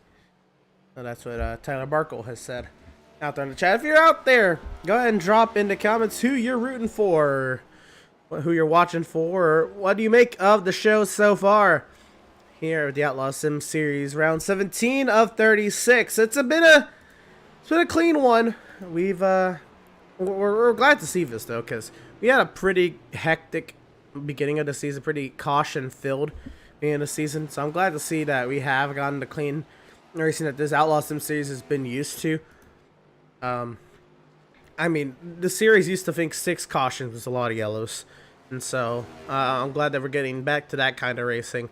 Because that's kind of what the series is all about. If we look at league owner Adam Gardner, he prided himself, and I mean, he still does pride himself in this league, but he prided himself having probably one of the cleanest leagues on iRacing. Yeah, he's done a phenomenal job with it. I mean, the last couple of weeks and mainly this whole month, I would say, has been pretty exciting and very clean. Pretty great, pretty clean racing from all around with all these drivers. It's been very, last week we had that photo finish, and Texas was a great showing. IRP was fun. Just this whole schedule coming up too, I'm looking forward to. I mean, look at all the races we got coming up. Emerson, we got Michigan, Eldora, which we have no idea about. Laguna Seca in a couple of weeks. We have no idea how that's going to react. So this schedule is going to bring some interesting type of racing into the future. I expect Michigan to be more of this, more of the caution-free kind of racing. Again, Eldora, that's going to be fun. We have no idea. And, yeah, we don't know what's going to happen at Laguna Seca. I hope everybody can make that sharp turn at pit entry. That'll be fun.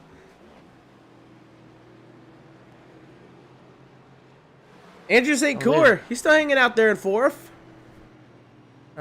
Jacob Reeves is up the gap, but he has pulled away from the B&G boys. Yeah, the B&G boys are starting to fall off a little bit. As I say that, Brad Bothwell actually just pit. And I believe I just heard the 44 is also pitting.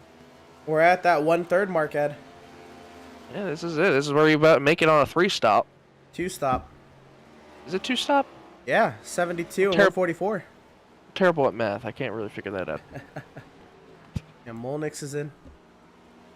That's how I was questioning people pitting earlier than that because it'd be 12's too coming fun. to pit road as well. He's all the way on the apron coming to you. Yep, and James Gilliard. Yep, that's it. That I called it. Lap 72. Here they am 73. They're all coming in. All right, I'll pay you later. No, you don't have to. I'm just more or less. Yeah, I expected the two stuff to be pretty easy here. You're getting close to that fuel load being emptied, and you know, you ran out there 70 laps on your tires at a track that really likes to eat these tires. I just think this was a good time. I haven't heard anything from our leaders yet. I don't know if they're going to start coming, if maybe these drivers pitting maybe might pull them in. See, Jonathan James is just rounding turn 4 now, and I hope he's going to stay out another lap. Yeah, he can pit whenever he wants. Yeah, pretty much. He's kind of got that pace right now where he can just do whatever he pleases. 5-second gap to Max, 20 seconds to Jacob. I was going to say. Jacob, I believe, is coming in now. I just heard over radio. As he takes a very high arcing entry. Well, I didn't know if he was pitting or not. He was really high up to turn 3. Yeah, that's a dangerous entry, and as an admin of the series, we don't like that. You can't be. Now, luckily there was no traffic, but you can't be cutting across 4 lanes of traffic in the pit road. I mean, that's some Quentin House stuff right there. That's not cool. And leader's in. So Max Service will take over the lead of this race. I was gonna say it's been intriguing that Jonathan Jennings is at this pace. And he's opened up, 18 seconds over third. But Max Service is only 4 seconds 20, back. Yeah, Max has been holding steady, but he just hasn't had that pace. In between Jennings and the field. Oh, my. Oh, did Jennings speed? Oh, no, never mind. It was just on the tires. Oh, I just about had a heart. Oh, man, that was bad. I saw the tires stop. I'm like, oh, man, did he speed? I think he is all okay. Max Service stays out. He'll get a few laps led. He'll just run out. Why not, right? I mean, what does he have to lose? At this rate, nothing. Everybody who hasn't pitted is Max Service, Matt Rogers, and Adrian Schumacher. Everybody else has come in and pit at least once in this race. I'm pretty sure if Jeremiah this cycles out right, out there for 30 laps now. Yeah. Yeah, I'm pretty sure if this cycles out right, I think Max is going to be a lap down too. I think. So this would be interesting, to say the least. I wonder if Max is just hoping for somebody to lose it on gold tires, maybe. I'm not sure. And bring out a yellow somehow. I don't know. Maybe cold tires tends to make it slick for some of these drivers. Seth Fitzpatrick getting by Matt Rogers. James Gilliard's just about trying to go after Andrew St. Cyr again. We're having this little 4-way battle here between St. Cyr, Gilliard, Reeves, and Bothwell again. They're a little bit more split this time, but they're starting to run each other down again. Schumacher right here. He hasn't pitted yet. Gilliard might use him as a pick, maybe? Oh, they didn't get enough space out of it.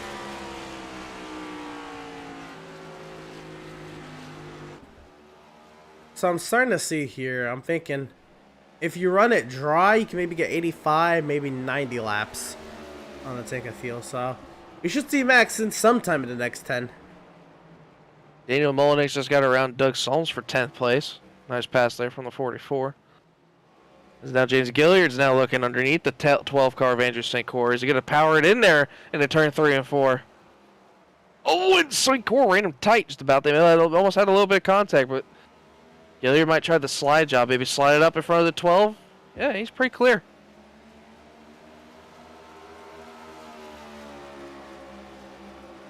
That is that battle done and dusted. And there is Daniel Mullenix. He just got by Doug Solms.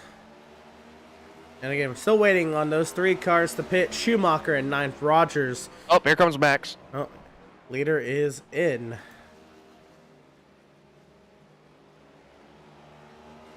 Well, let's see the gap between him and Jonathan Jennings. Jonathan Jennings just came off turn 2 just now, and now he's down halfway down the back.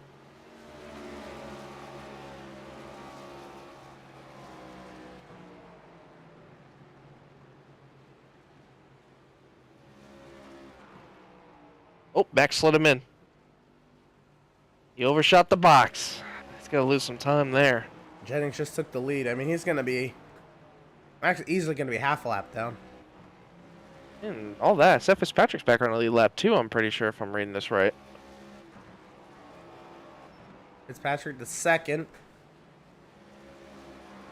And Max will be racing Gilliard pretty much. He'll come out ahead of Gilliard. The Max. Yeah, he's got a decent gap. Yep, Max falls to third. Schumacher has come in and off the pit lane. So one driver left who has not pitted. It's the 96 of Matt Rogers in 8th. Here he comes.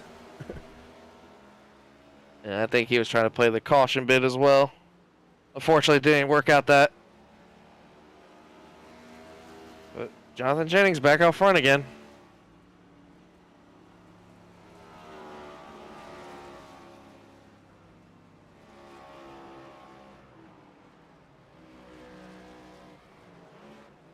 Ah, he stepped in the box. And we're seeing that a lot.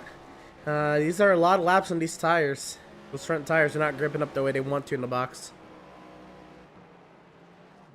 That is the last pit stop of this 30-lap pit cycle. Oh, not even at this point. What are we looking at? Yeah, 37 laps since Jeremiah Stutzman started off the pit cycle.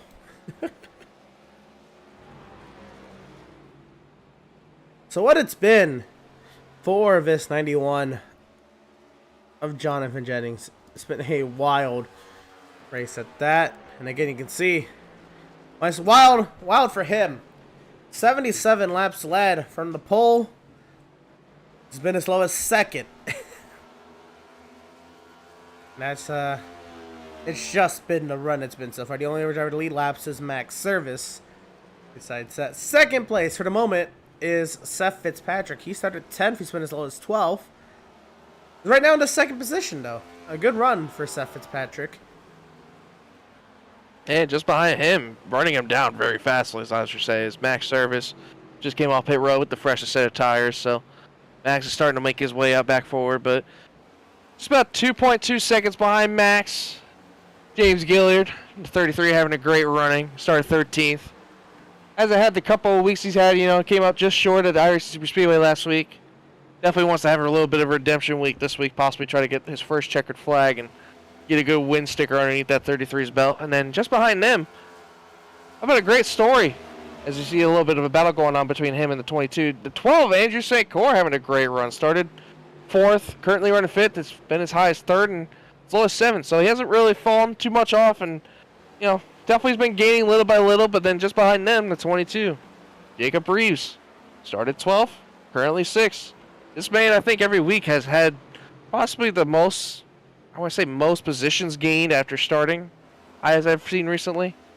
I don't know, we'll have to stat check that, but every time I've seen Jacob Reeves start just about, I don't know, maybe outside of 11th, he's been inside the top 5 to maybe top 8 in about 20 or 30 so laps as he's starting to work underneath the 12 of Andrew St. Cyr to get the 5th position from him.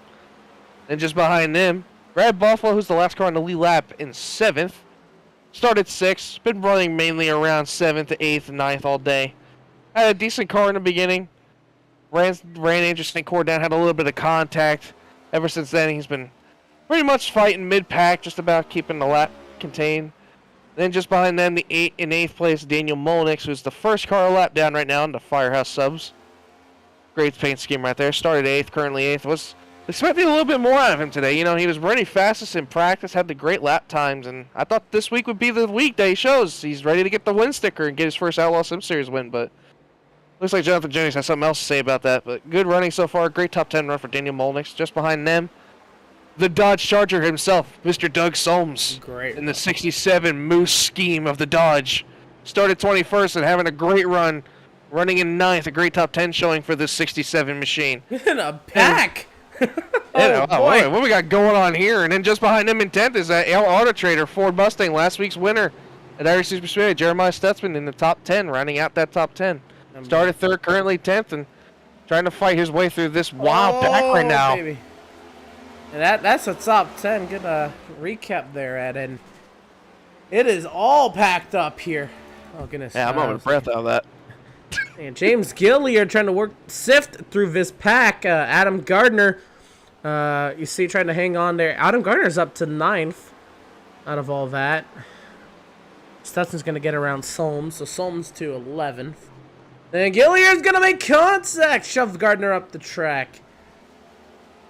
And you know what I'm realizing too, Emerson? Didn't Gilliard and Angel St. Croix pit together? They did. And they have about a 3-second gap between each other. So I'm wondering if Andrew St. Croix had maybe a little bit of trouble coming off the pit lane, or if James Gilliard just had the better run through the traffic. But out of all that, James Gilliard, if this ends up right, he'll be in 3rd place because he's catching Seth Fitzpatrick, who's still on the old tires. So. Well, remember, Gilliard's good on the short run, but on the long run, he starts to really taper off of St. Croix. So I wonder if that's going to show here. Yeah, and that's where Jacob Reese starts to come in the picture too. Both him and Andrew St. Croix had the better long run car. But you're Plus, right. he has a decent damage on that right side too. He has a scrape just on that right side, but it ain't gonna do much to him, I believe. This is the battle for 3rd you were talking about. Oh, big run! Oh he my sent goodness! Oh, but he hits him. Oh my gosh, that was a dive bomb! Man, talk about a send. He licked the stamp and sent it. Sent it straight to Seth Fitzpatrick doorstep. Oh my goodness. Oh, is it gonna self-clear? Oh, I wouldn't do that. Don't do that. That would not be the good. Get the sound file. Oh my gosh. Seth Fitzpatrick. He just got straight abused and taken to school. I wonder what his heart rate jumped up to right there. Oh my gosh. Don't worry about that. My man just got bodied.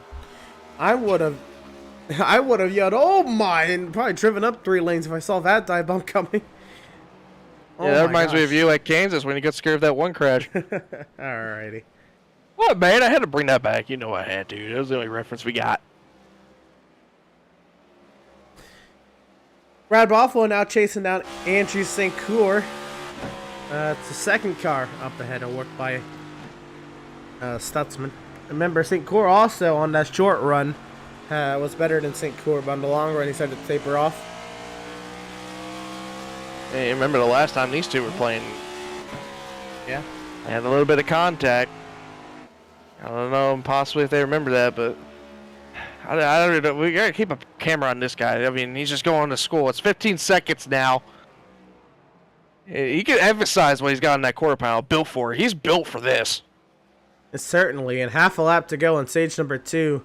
He is looking very steady and steadfast in his look to get the 3rd win on the season to tie Max Cyrus for most wins on the season. But out of turn number 4, Jonathan Jennings will win both the stages here today at New Hampshire Motor Speedway. Tune on the post-race show, you'll see Max Service to finish out in 2nd in stage number 2. Any minute now.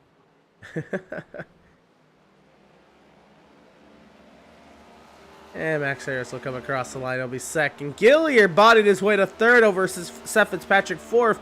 Reeves in 5th. Andrew St. Croix holds on for 6th. Brad Bothwell in 7th. And a lap down, Daniel Molnick's 8th. Adam Gardner 9th. And Jeremiah Stutzman to round out the top 10 in stage number 2. You know, I will say, out of all of that, I'm really impressed with how Seth Fitzpatrick's holding on.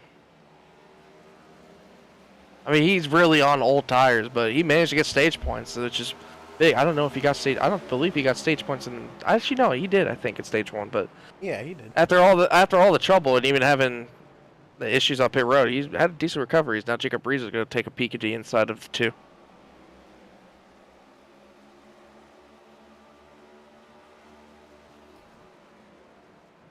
Had a look, but was not close enough. We should see Stutzman begin. Well, if he pits another 55 laps into the run, Stutzman should be coming in about 10 laps time. These boys, Fitzpatrick got loose. Reeves will go right on through. And Brad Balfour starting to run down Andrew St. Croix. He really drove it into turn 1 and 2 right there. Oh my goodness, he about drove it all the way in the fence. Holy cow. I mean, what are these BNG boys taking dive bomb lessons? My man sent it into turns 1 and 2. Oh, man. Hey, Ed. Yes, sir.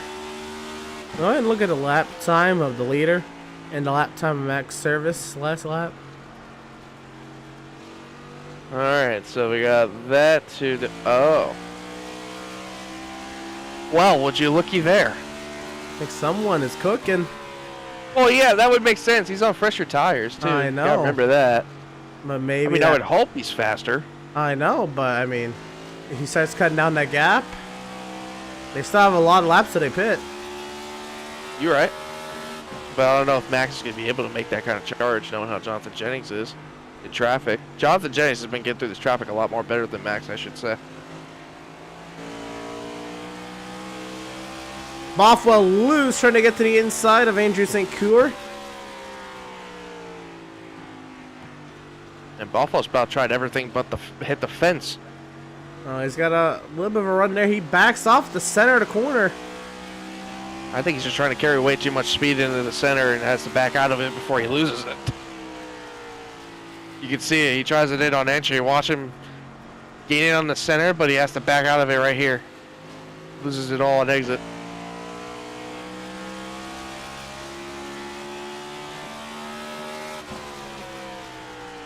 He's trying. I will give him that. But Andrew St. Croix's been running this about mid-high groove this whole day and has been making pretty good time off of it.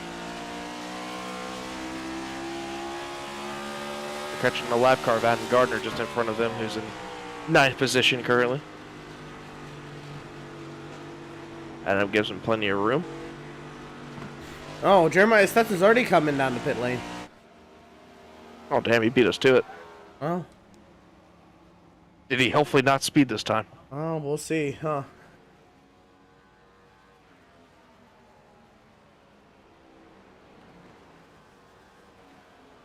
To the box. Here goes the right sides. There goes the left sides. Let's see, as soon as his jack drops, he should be able to just go straight out. Yeah, attaboy. He got it. Yay! Let's go, Jeremiah.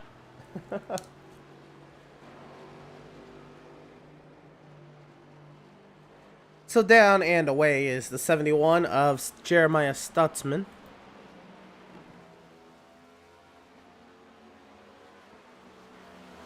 And this is really the closest battle on track. Andrew St. Croix, Brad Bothwell, last cars in the lead lap, duking it out. Max is starting to close down that gap to the leader.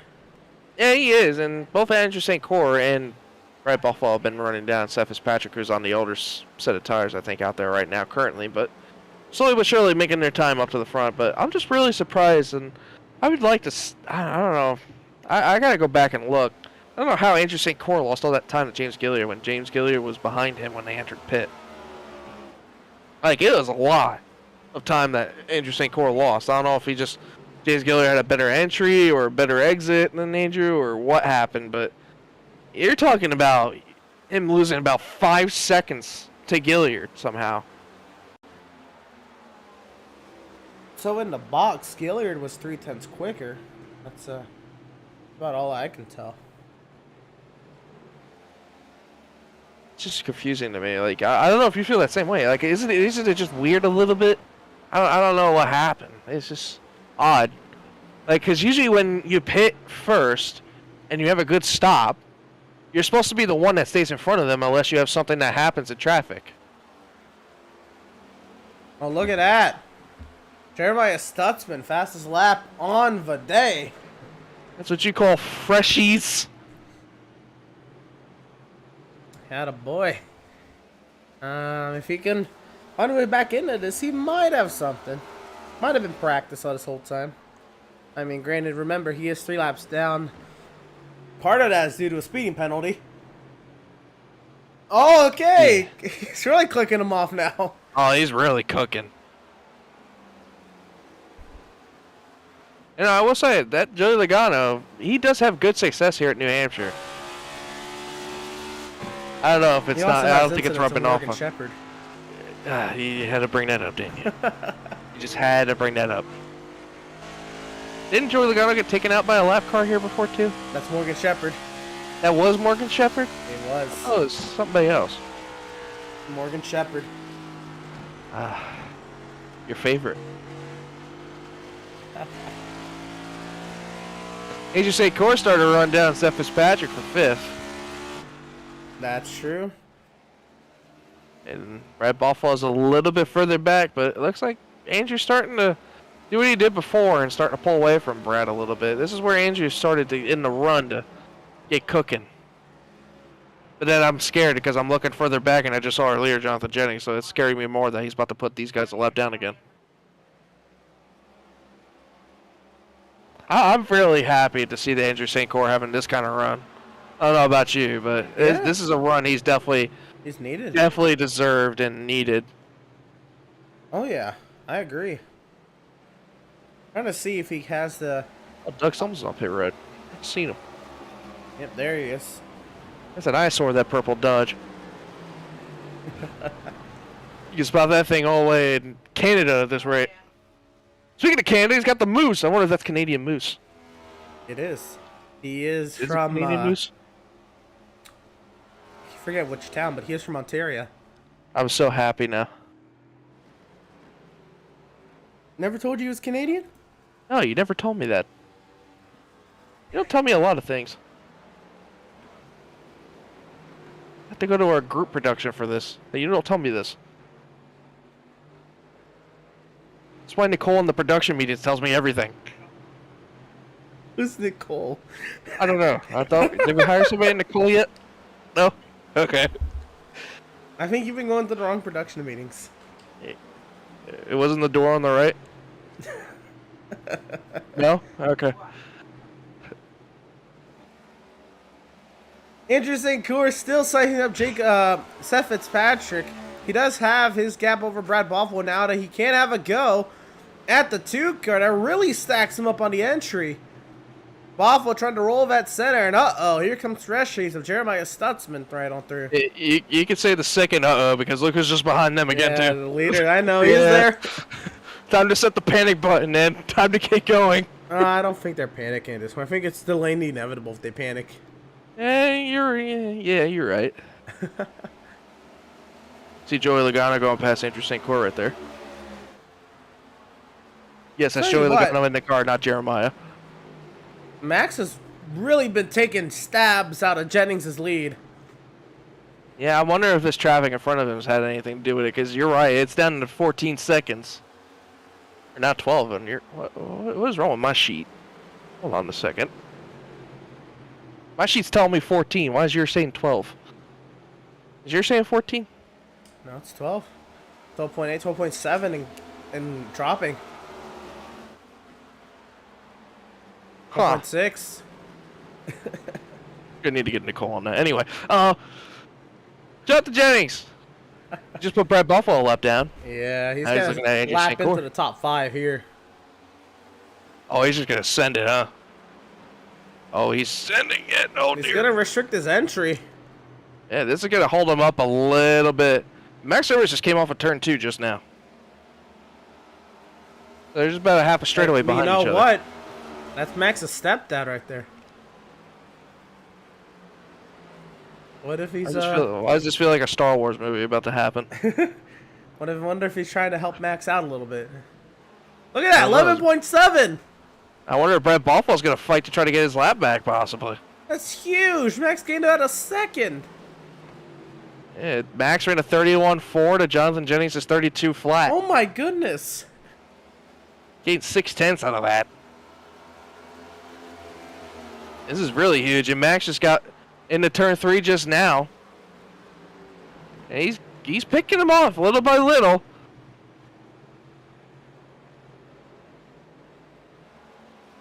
And out of all this, Jacob Breeze has catch James Gilliard, so I think James Gilliard's short run's starting to fade off here. Jacob Breeze is starting to look underneath the 33 of James Gilliard. But this is more important right now, in my opinion. 12 Andrew St. Clair fighting our leader. Staying on the lead lap.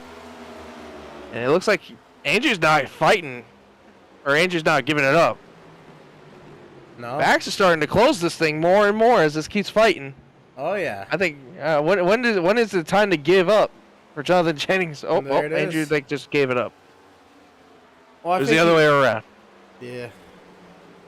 I don't know if his intent was to hold up Jennings. I think he just wanted to hold on to the lead lap as long as he could. Yeah, but doing that opened the door for Brad Buffalo now. But now Jonathan Jennings is going to try underneath Seth Fitzpatrick. Well, these are teammates, so this shouldn't be too hard.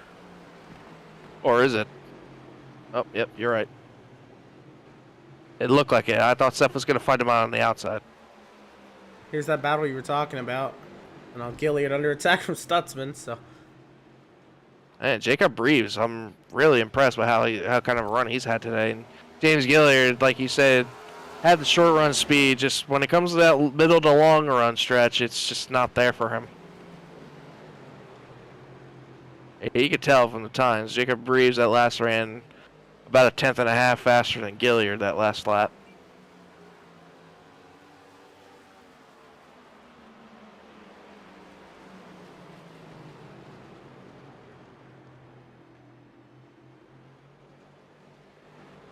Well, Jonathan Jennings has an 11.5-second lead over the field and 23 seconds over third.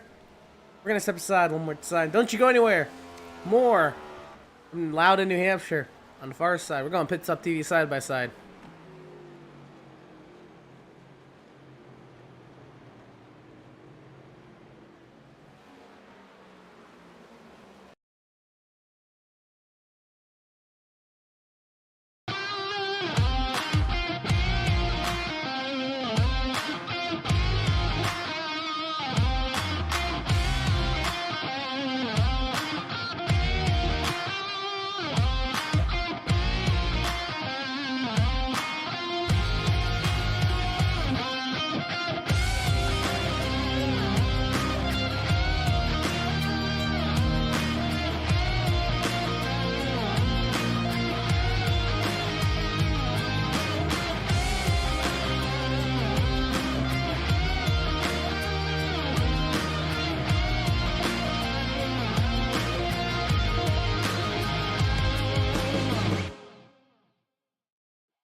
After months of quarantine, we're all interested in how we can become our best self. The team at Permanent Makeup and Cryo is here to help you get the flawless makeup look every day without the extra effort or time. When it comes to your appearance, you deserve the best care that money can buy.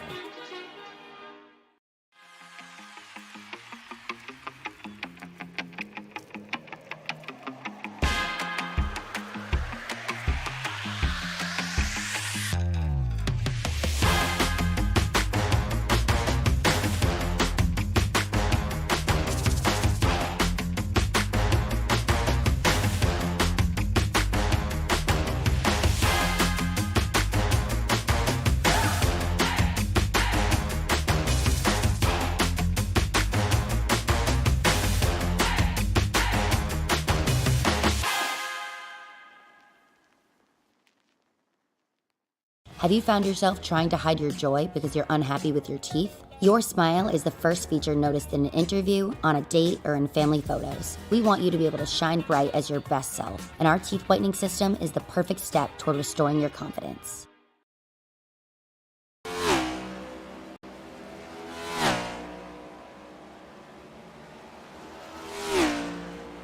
Welcome, race fans, back to the virtual Loudon, New Hampshire. I am Emerson Arn alongside Ed Shearer is alongside. Wow, we're working on it. I'm here. It's been a clean one so far. Certainly, we ran 128 laps, 127 complete of 215.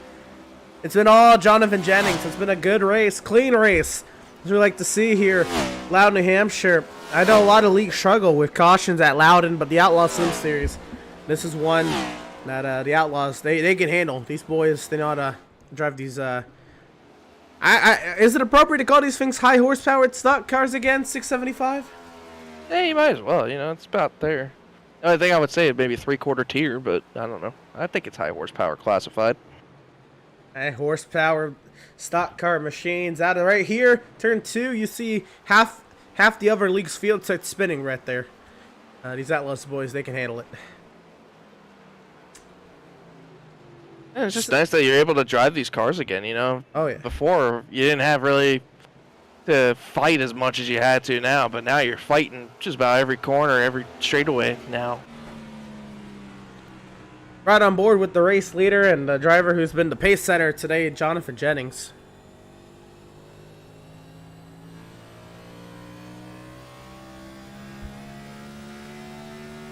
We'll see his Captain Max service in the bottom right.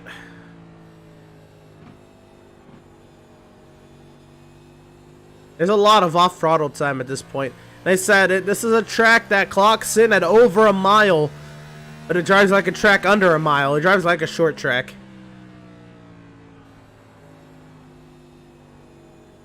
It drives more wicked than anything, you know. I called this the bigger Martinsville, and you could kind of see the resemblance just about, except you have to use different grooves.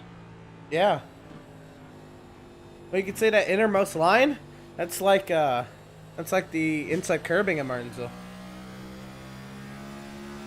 Because it's inverse banking.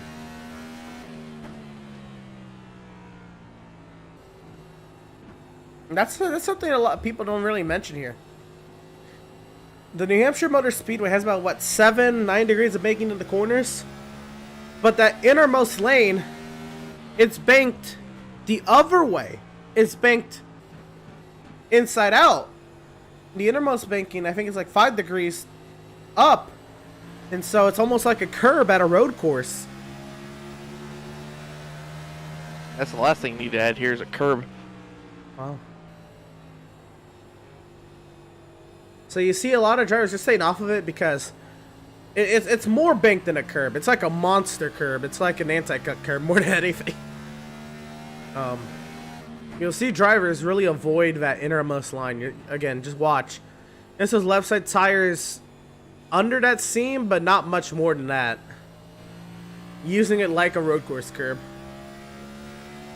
Yeah, you can go even lower than that if you had to. Well, you can, but that's where you start to get into what I'm talking about, the inverse banking. That kind of throws the car back the other way. Yeah, I remember back in you should remember it too. Back in the day where they used to drive down there, and it was just straight and fine.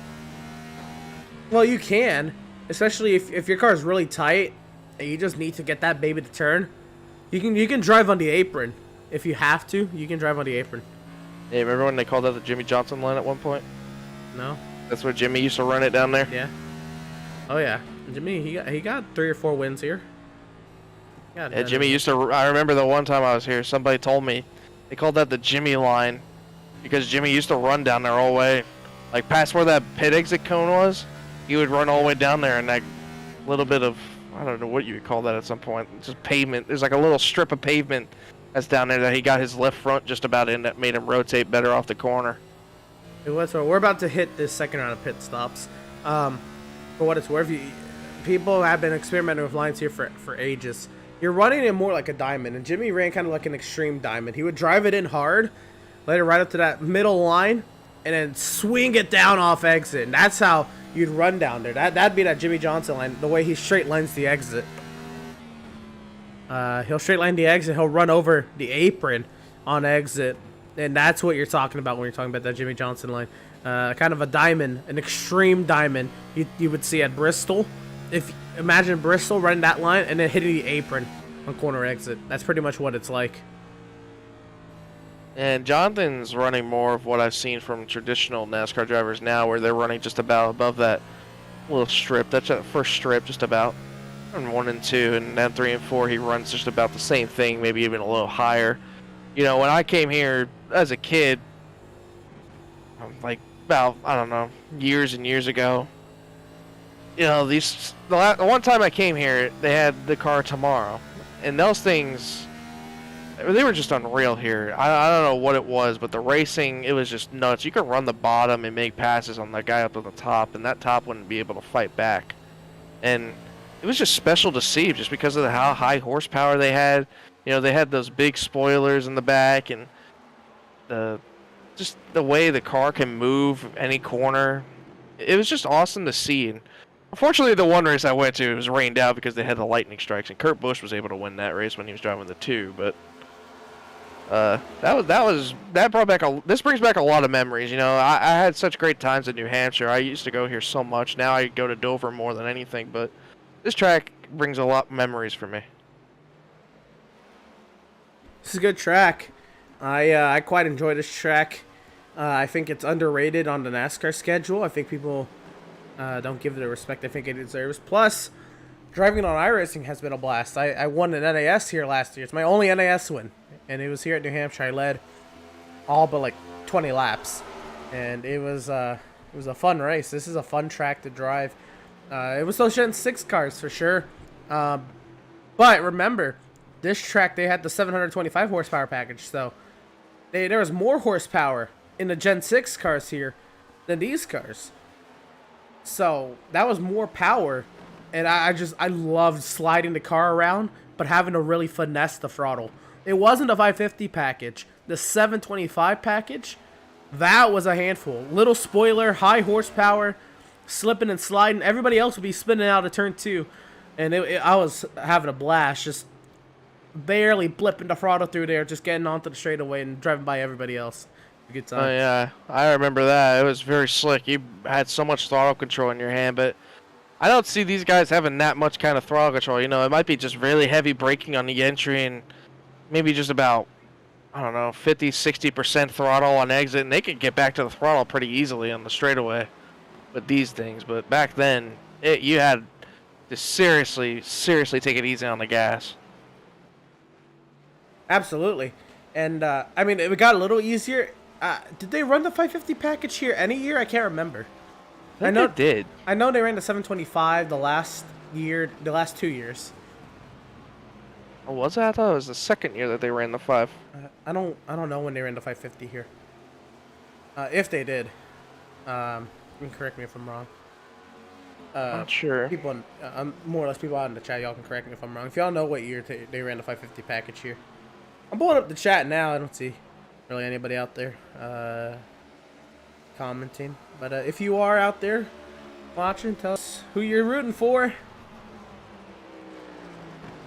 Oh, somebody, Matt at Zach, out there rooting for Adrian Schumacher. He's still out here. He's running 11th. There he is. That beautiful blue and Red Bull scheme. That low key might be one of my favorite Adrian schemes I've seen, and I've seen a bunch of Adrian schemes. That's a good one. Oh yeah. I'm just not happy that he's not running the Honda.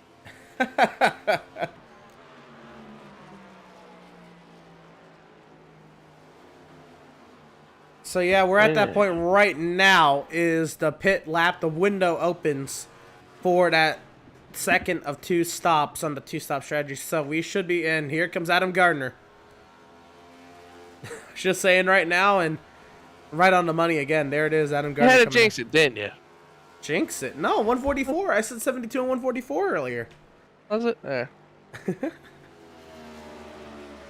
I'm just watching Andrew say Corey. He's starting to slowly but surely reel back in Seth Fitzpatrick, trying to get him for 5th. But he's got Brad Balfour with him too. But that battle won't go away, huh? That's it's been pretty neutral. I don't think either one of the. Oh, Brad just about had a moment. He almost lost it off the corner exit. But Andrew's been pretty steadily just keeping it just about the same gap. Like, it hasn't let him pull away, and he hasn't really gained much on him either. But it's just hanging around.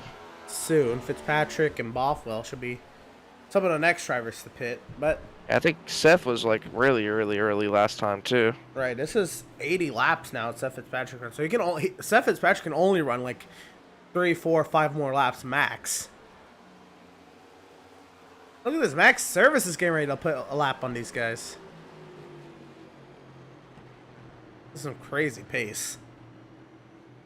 Insane what kind of pace Jonathan Jennings has brought here this week. Absolutely. I mean, we didn't really talk about much of him possibly being a winner here because, you know, we looked at like, I don't know, what would you say, Max Service. Yeah. Yeah. And, you know, Jennings had a good pace at IRP, and I don't remember. You know I what? think he had that forgot- trouble at I Martinsville. forgot. He dominated, absolutely obliterated the field at Nashville Fairgrounds. I mean, I can't believe that slipped my mind. He led over 200 laps at Nashville Fairgrounds. Yeah, that's different compared to here, though. It That's is. Like It's more banked. but it's a short track still, but it's a nonetheless. track about finesse, you know? Yeah, you're right. I just don't know how he didn't bring that up. That's interesting. I didn't. It slipped my mind more than anything. But not to say that you should ever count on Jonathan Jennings. He's a favorite every week. There's a reason why he's going to be second in points. Potentially. Well, no, he won't be leading points as Max has been second all race. But Yeah. Jennings will definitely be second in points after today. And there's going to be a reason. I mean, he's going to tie Max for most wins on the season. More than likely. We still have a lot of racing to go for what it's worth. But should things hold, I mean, he's going to be a favorite week in and week out, as he should be. Absolutely. I don't see how. I'm just looking future-wise. I just think these three are going to be great, as I believe it. Yeah, Andrew St. Court's coming to pit road right now. I can't Well, believe early. Fitzpatrick is still... Well, I don't think it's early. I can't believe Fitzpatrick is still out there. He's just... And he's been just maintaining, too. Like, he fell off a ton earlier, and he's maintaining on these kind of old tires.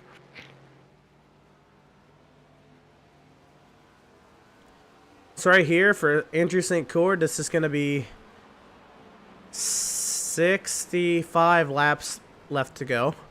Yep, and doing that, Brad Bothwell's coming in right now. Who's just behind him? Matt Rogers also comes in. Remember, Matt Rogers stayed out last time. Last car to pit last time. Fitzpatrick is still out there. I don't know how. I mean, he's at 86 lap old tires. 86. Matt Rogers. Oh, BJ, he just called it just now. He's coming now. I was like, you can't go many more laps. You can't go 90, I don't think. Hey, he's just proving us wrong, man.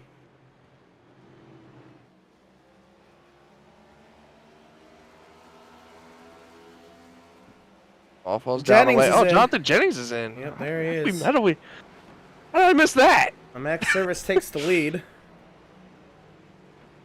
How long do you think Max goes out there for a while? I mean, he did pit later than everything. Oh, he just blocked Andrew St. Court a little bit down the back straightaway. I don't know if that was for fun or not. Jennings down and away. If I'm Max, I kind of have to play this, like I did last time. No, I mean, wouldn't you do that the same in your? If you were in Max's position, what would you do? The same thing you did last time? I'm in Max's position. I'm going as long as I can, hoping for a yellow. I think that's all he can do. All he should do, really. Just go out there, run as many laps, run it dry. Oh, I think he's coming now. He's a little bit slower off the pace than he was before. Yep, here he comes. I don't know how this one's gonna... I mean, I don't know what Max is feeling. I don't know if he just feels there's just no opportunity for him to make up that time, so he has to more or less just sit and maintain what he's got, which is fair. We watch Max trudge down the pit lane. We still have Reeves, Gilliard, Molnick's out there, Schumacher, and yeah, those are everybody else that's running. Here comes Gilliard. And Gilliard's in.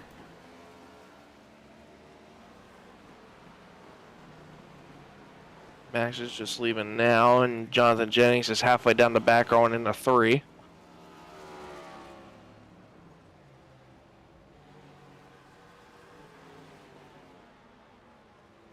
The Reeves and Molnix, I believe, are the last couple, right? I believe they haven't pitted yet. Reeves and Schumacher. Yeah, Molnick, you're right.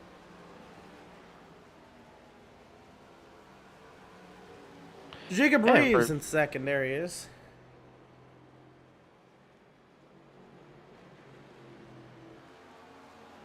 Pretty interesting. AJ Schumacher 2 laps down. He's still running the top 10. I know the pit cycle hasn't fully gone out yet, but it's still a good run. I mean, that just shows, you can be a certain amount of laps down and still have a decent day. Similar to Rockingham. And Max would finish almost 2 laps down, and he finished on the podium. Oh yeah, I forgot about that. That was the one Nicholas Shelton one, right? I'm pretty sure. Shelton came in and showed us why he's an NASCAR Coca-Cola iRacing Series driver. Oh yes, he did.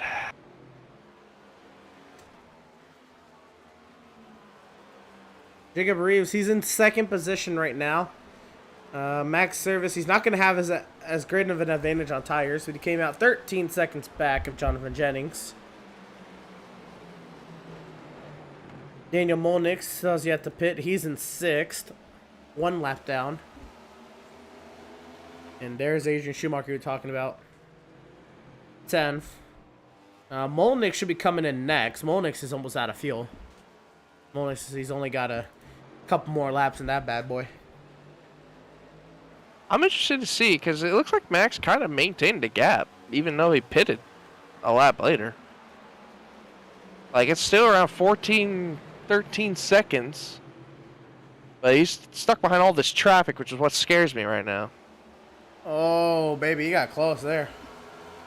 And Reeves comes in. There's a 22. They should put Andrew St. Cyr in the 3rd. Yeah, he will. And a little bit of strategy from the 12. I like it, you know. He couldn't maintain that much gap the last run, so why not be one of those first ones to come in and pit? Do something different. He's going to have a large gap on her. He's just coming off the pit lane now. It's a cone now. And James Gilliard's fighting Seth Fitzpatrick right now for position right in front of Max. I don't know how Max is going to think about this. There's Molnick. Schumacher should be coming in about... Schumacher has to come in the next 10 laps.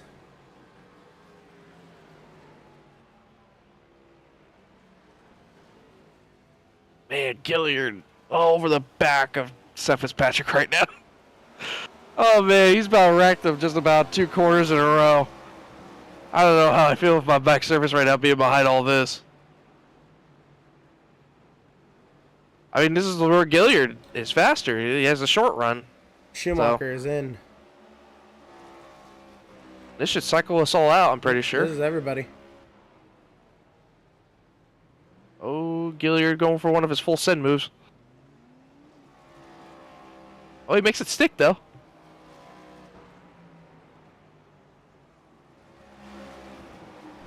They're going to be side by side going into turns 1 and 2. Max is going to go all the way up to the 3rd lane to try to get around these two. And that is everybody. That should be everybody's final stop of the day.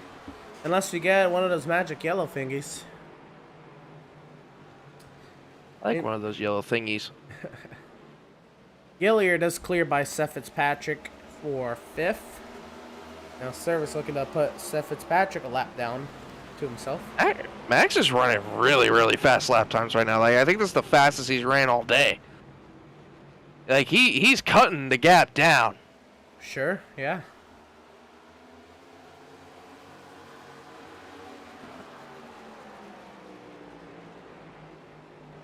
I just don't think it's going to be enough, though. I just don't see it.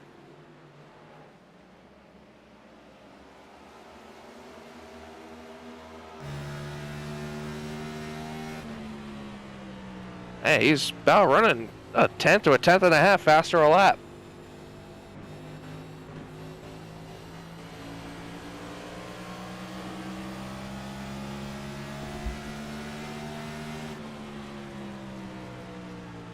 And he's doing this behind Jonathan Jennings.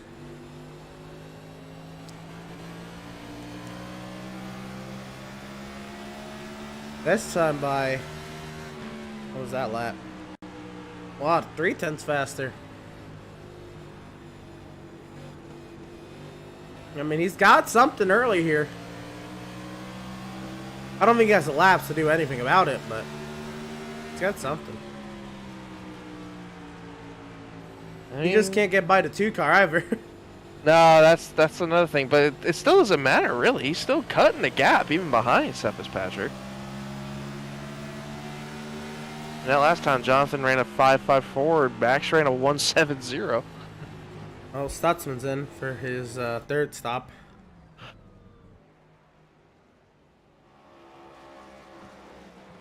This will be Stutzman's last stop of the day. I forgot about Stutzman. Yeah, we forgot all about it. Hey, he's had an eventful day.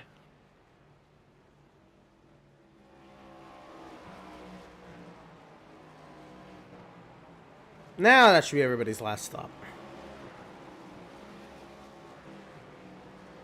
I'm trying to go through see if there's any other battles going on. The only one I got is Jacob Reeves and James Gilliard in between max service.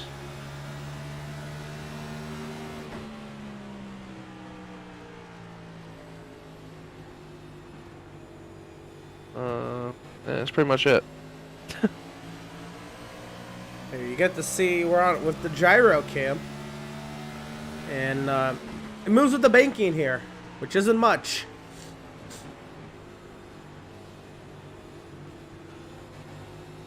A decent amount of banking going into turns 1 and 2. I guess if you call 7 degrees of banking a decent amount, yeah. You get somewhat. You got some of it.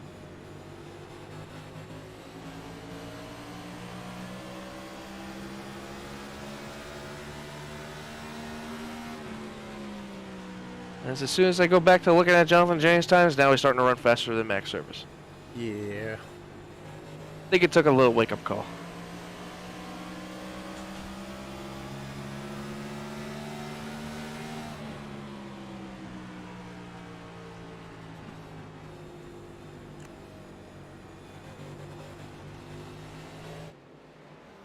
Max Service is the only other driver in the lead lap, and Jeremiah Stutzman, 30.448.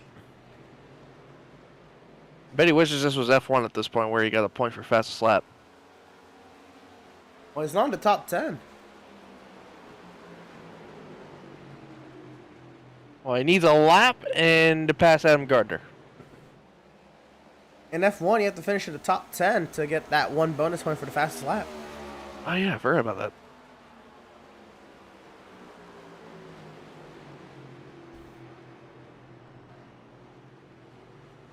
They do that so the 19th place driver just doesn't come in, pit for softs, and take the fastest lap point away. Right? That would be terrible. Oh. It's They like still Nicholas can. Latifi trying to get it. They still can, but they just won't get the point. It's like Latifi trying to get it every time. If you wanted Instead to, he you hits could. Yeah, instead he hits a wall. Oh, don't. What? I had to do it, dude. You know, he's an F1 and I'm not, so. You're right. Probably could at this rate. I'm not saying he's bad. I'm just saying it's maybe he's bad.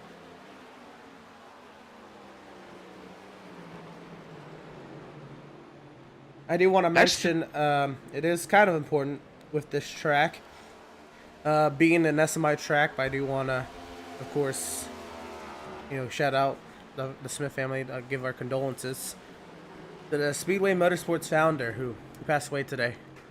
And this was one of their tracks that SMI owned. And yeah, Bruton Smith, he did a lot for the sport of NASCAR and for these tracks, and I'm sure Speedway Motorsports will carry on Bruton Smith's legacy very well.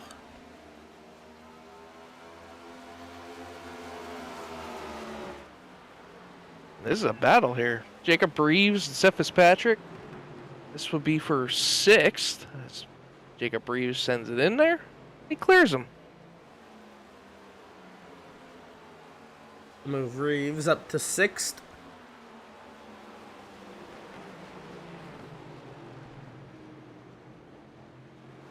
Andrew St. Coeur, he's riding in 3rd. He's quickly being chased down by James Gilliard, who's running half a second faster than him. Yeah, this is where James Gilliard has that short run speed, but then after about 30, 40 laps or so, he starts to fall off. Everyone starts getting by him there. That's what happened last time when Jacob Reeves got by him, and now this time it'd probably be Brad Bothwell at this rate, but everyone's starting to slowly but surely reel each other in. But I like the spot where Andrew St. Coeur is in. He definitely knows he has a better long run car than all these guys behind him. He just needed to get the track position.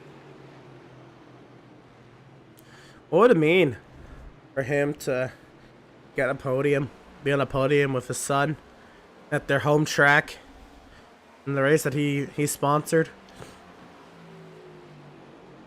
Be pretty cool.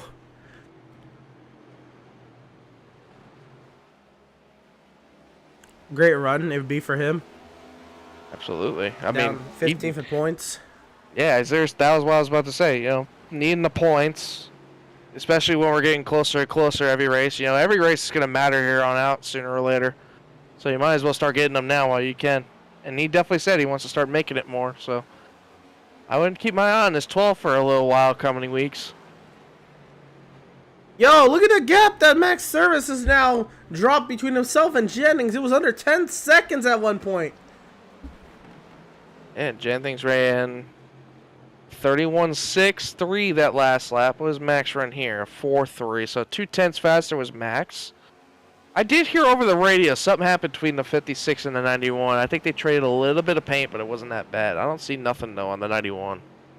Well, that's intriguing that they do it over the radio since they're teammates. It's interesting. I heard Gardner Adam's queue in race up about control. it. Adam's in race control. I heard Adam queue up about something with Jennings. And then Jennings said something about his paint. I don't know what happened. Well, Max is still running faster, 9.7 seconds. I think the smallest gap they've about had was probably at the green flag. Well, yeah, before the first stop, Max was only 4 seconds back.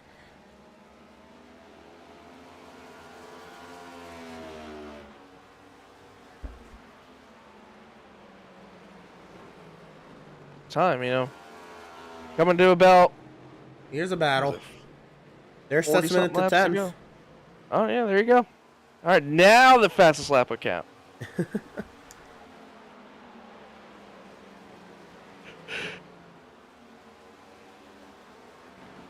This one's starting to shape up.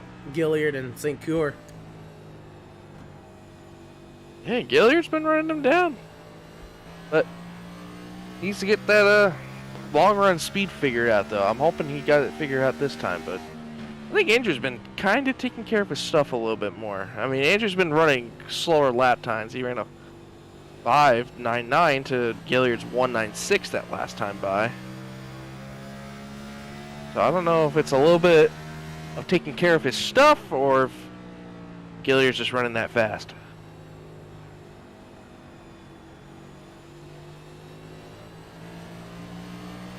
Reeves got by Bothwell for 5th. And we keep our eyes on this. The battle for the final spot on the podium. Oh, and around goes Gilliard! No caution, kept it straight. Wow.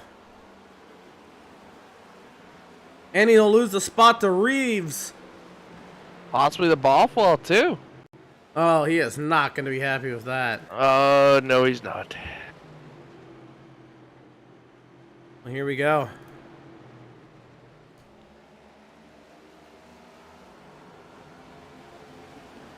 I'll get this overhead shot. St. Coeur. He drives it in deep. St. Coeur is committing to the diamond. And Gilliard just drives into the line that St. Coeur is going for. That's a racing incident. You know what that reminds me of right there? And I don't know if you'll remember about. You remember, what was it, a couple years ago? Clint Boyer, Jimmy Johnson had that kind of moment. Jimmy dove it in, and then Clint just kind of came down and just didn't know that Jimmy was there. You know what I'm talking about? No, That kind of looked I like can't that remember. moment. It was like off of turns 2. Boyer was starting to ease down the track, but Jimmy was driving it in deeper and on exit. Jimmy got to his quarter panel, but Boyer just kept driving down and down and down more to the point to where he got Jimmy in the front and basically Jimmy spun out. That kind of looked like that kind of moment right there. Huh. Well, that changes the whole outlook in the battle for 3rd. With that, I want to give a shout out to our partners here at Pit Stop TV.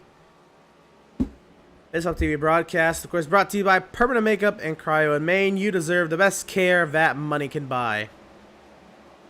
Whiplash Media Sim Cams, the official graphic and camera provider of Pit Stop TV, and you can check out Whiplash Media Sim Cams at www.pitstoptv.com/whiplash. BAM Racing Videos by a race fan for the racing community, and Sim Wrap Market. Go to simwrapmarket.com to check out some base paint schemes. What they do, they make base paint schemes that anyone can use. And say you want to make a custom car on iRacing, but you just either don't have the time or don't have, I guess, the skills to paint a car or the tools to paint a car.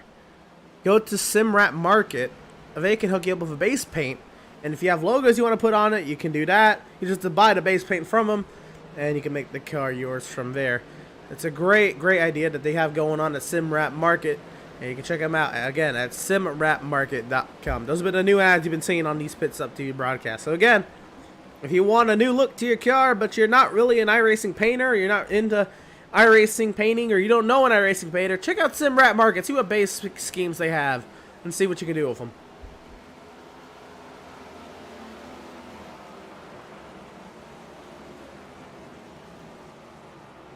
Oh, man, we're under 30 to go. We are under 30 to go. And I think we're going to go ahead and take one last break here before we'll bring you uninterrupted coverage to the conclusion of this race. So don't you go anywhere. Jonathan Jennings has a 10.7 second advantage over Max Service. St. Cour, Reeves, Gilliard, the top 5. We'll be right back. We're going Pit Stop TV side by side one final time. Have you found yourself trying to hide your joy because you're unhappy with your teeth? Your smile is the first feature noticed in an interview, on a date, or in family photos. We want you to be able to shine bright as your best self, and our teeth whitening system is the perfect step toward restoring your confidence.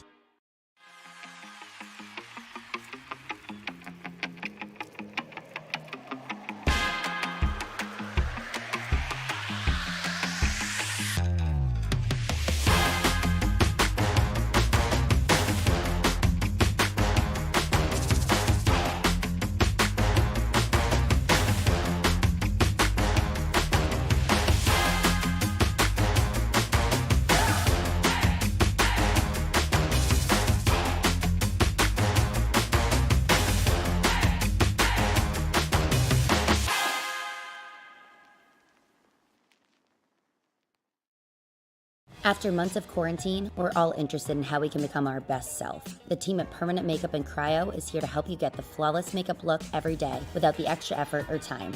When it comes to your appearance, you deserve the best care that money can buy.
Welcome back, race fans, to the virtual Loudon, New Hampshire, here at the New Hampshire Motor Speedway. I am Emerson Arn once again. Alongside is Ed Shearer, and we're bringing you coverage to the end of the race. The final 22 laps will be here. Jonathan Jennings, 13.8 seconds out in front of the field over Max Service. James Gilliard and Jacob Reeves are duking it out for that third position. And let's go ahead and look at that right now. There you go. Oh, contact! Reeves going up the track! Into the wall.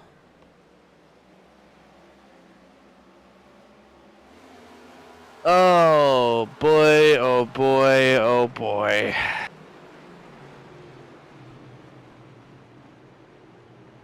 Sorry to cut you off there, Ed, but you're good. I wasn't. Oh, saying- he moved them into the entry and everything. Well, I think Gilliard, he's been wanting a good finish, and I think he saw it in his sights. He wasn't going to let it go away from his grasp that easily, and he said, well, I got fenders, I'm going to use them. Reeves and Bothwell are going at it now for 5th. And I could tell you Reeves was not happy over the radio about that one. Well, I mean, I don't blame him, to be honest. I can see that, but he didn't reckon. He just rubbed them. Yeah, that was interesting though. It's like he wasn't side by side with. Like it's different if you were side by side with him. He wasn't side by side with him though, so he basically just kind of drove it in. Oh, Adam Gardner's loose off of the back straightaway. Gardner's side was nearly clipping the grass. Oh my goodness, that could have been bad right with this traffic. But back to what I was going about that Gilliard thing. It's like Gilliard wasn't next to Reeves at that time, as Reeves is fighting Bothwell now for I believe was it fifth or sixth position. But Gilliard kind of was half a car length back and just sent it. Like that. There's a difference when you're far back of somebody and then when you're next to somebody. When you're next to somebody, that's okay. Because then you can be back and forth like, oh, did I screw up or did you screw up? Adam, hold on to her, buddy. Oh, boy. Yeah, that was just, I don't know. It doesn't seem right it doesn't sit right in my book, but, I mean, like you said, Gilliard, I think, just wants a good finish at the straight.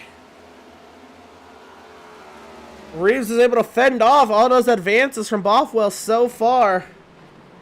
Oh, yeah, Bothwell gives him a nudge. Matt Rogers going by. Oh, yeah, he said Bothwell. Sorry, Stutzman got by Matt Rogers for 9th.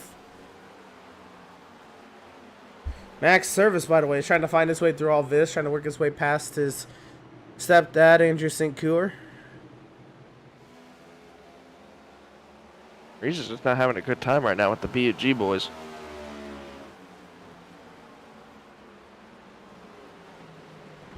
Oh, contact!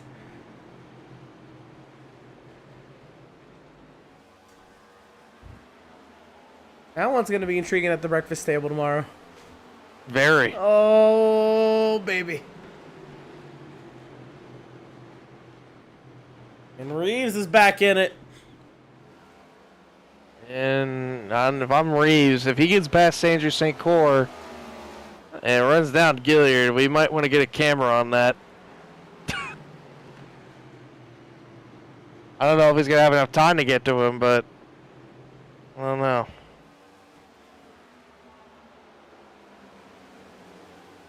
Hey, look who's back in the picture, too. Look at the 2. The 2's behind the 31 there, too. So Fitzpatrick's trying all he can now to get into this fight. Look at Fitzpatrick getting himself back into it. There it is. This is 4 cars under a blanket. They're all lapped down. They're all battling for position. And Reeves to the inside of St. Coeur. Looks like Reeves is going to take it. Now this is going to be interesting. Can Jacob Reeves run down James Gilliard? I really want to see it. I really do. Now Bothwell clears him. Wow. Oh, Reeves in the wall! St. Coeur's going to work his way back on by Jacob Reeves. Oh, no. Oh, Reeves puts the power down 3 wide!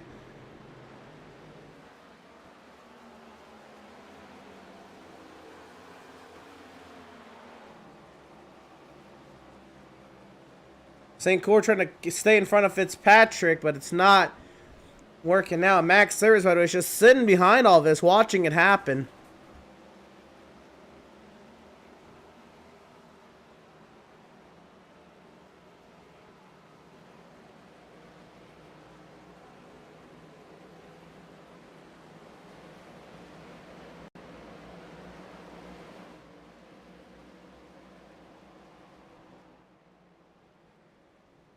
Everybody starts to settle it out.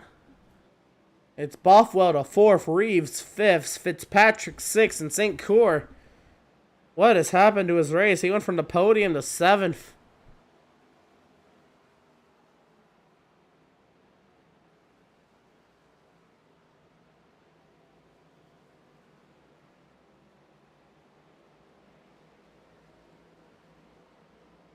all the while, we haven't been giving enough praise to this driver.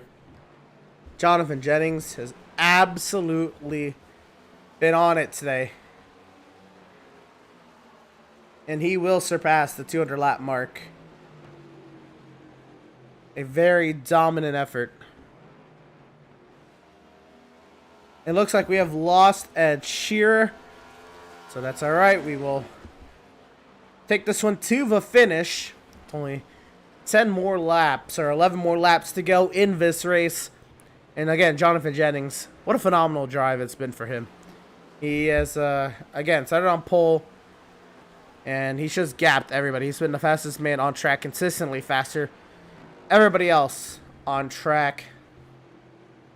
He's lapped the entire field up to second. Max Service, 21 seconds back, 22 make of that. And it's been a wild, dominant drive for Jonathan Jennings.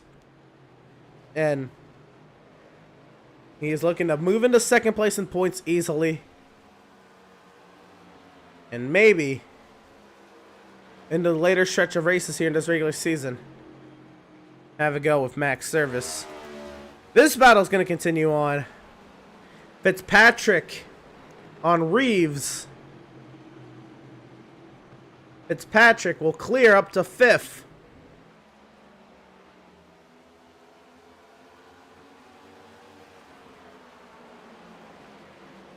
James Gilliard, he has scampered away.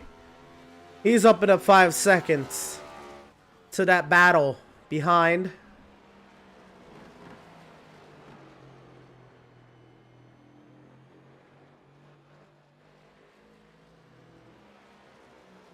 And he is setting sail for what should be a podium run.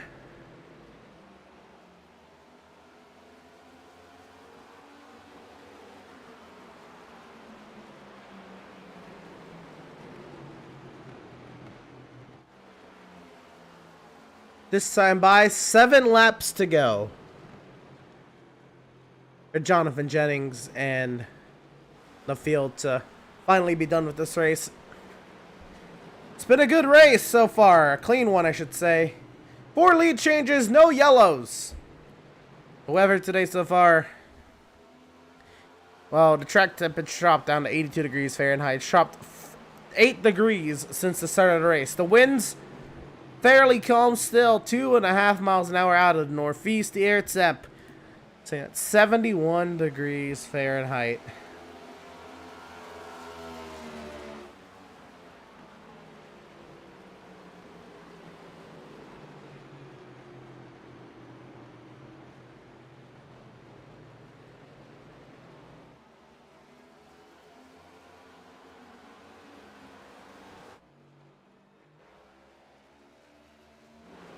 Max Service, he's been in no man's land today. He's looking to just hold on to a lead lap finish at this point.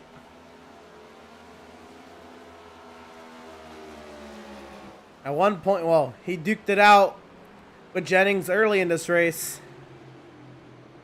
Max, he led 9 laps today. He's been in second all day. He's only been as low as 3rd on the pit cycle.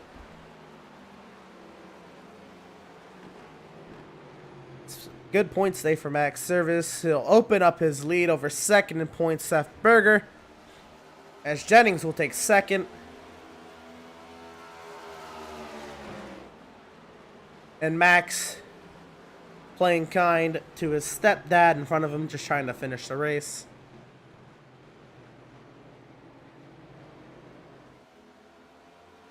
Especially after they made contact. And Max will go on through.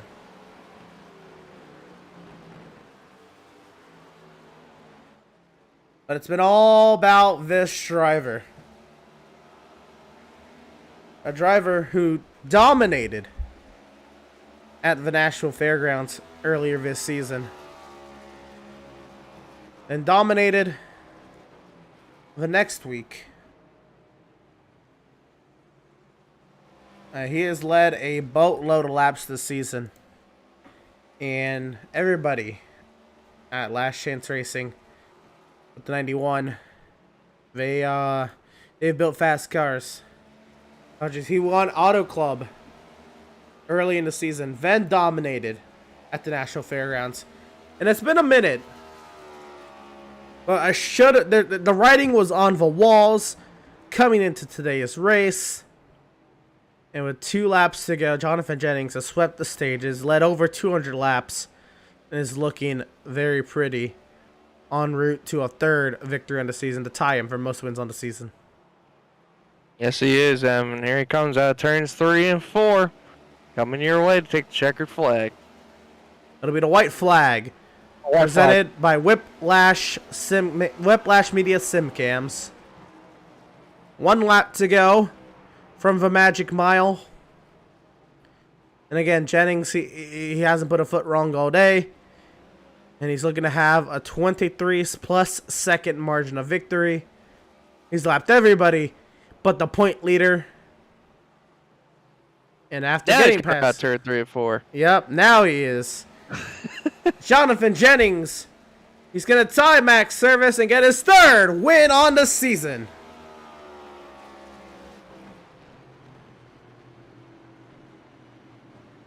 And the only other driver on the lead lap is going to be the 81 of Max Service.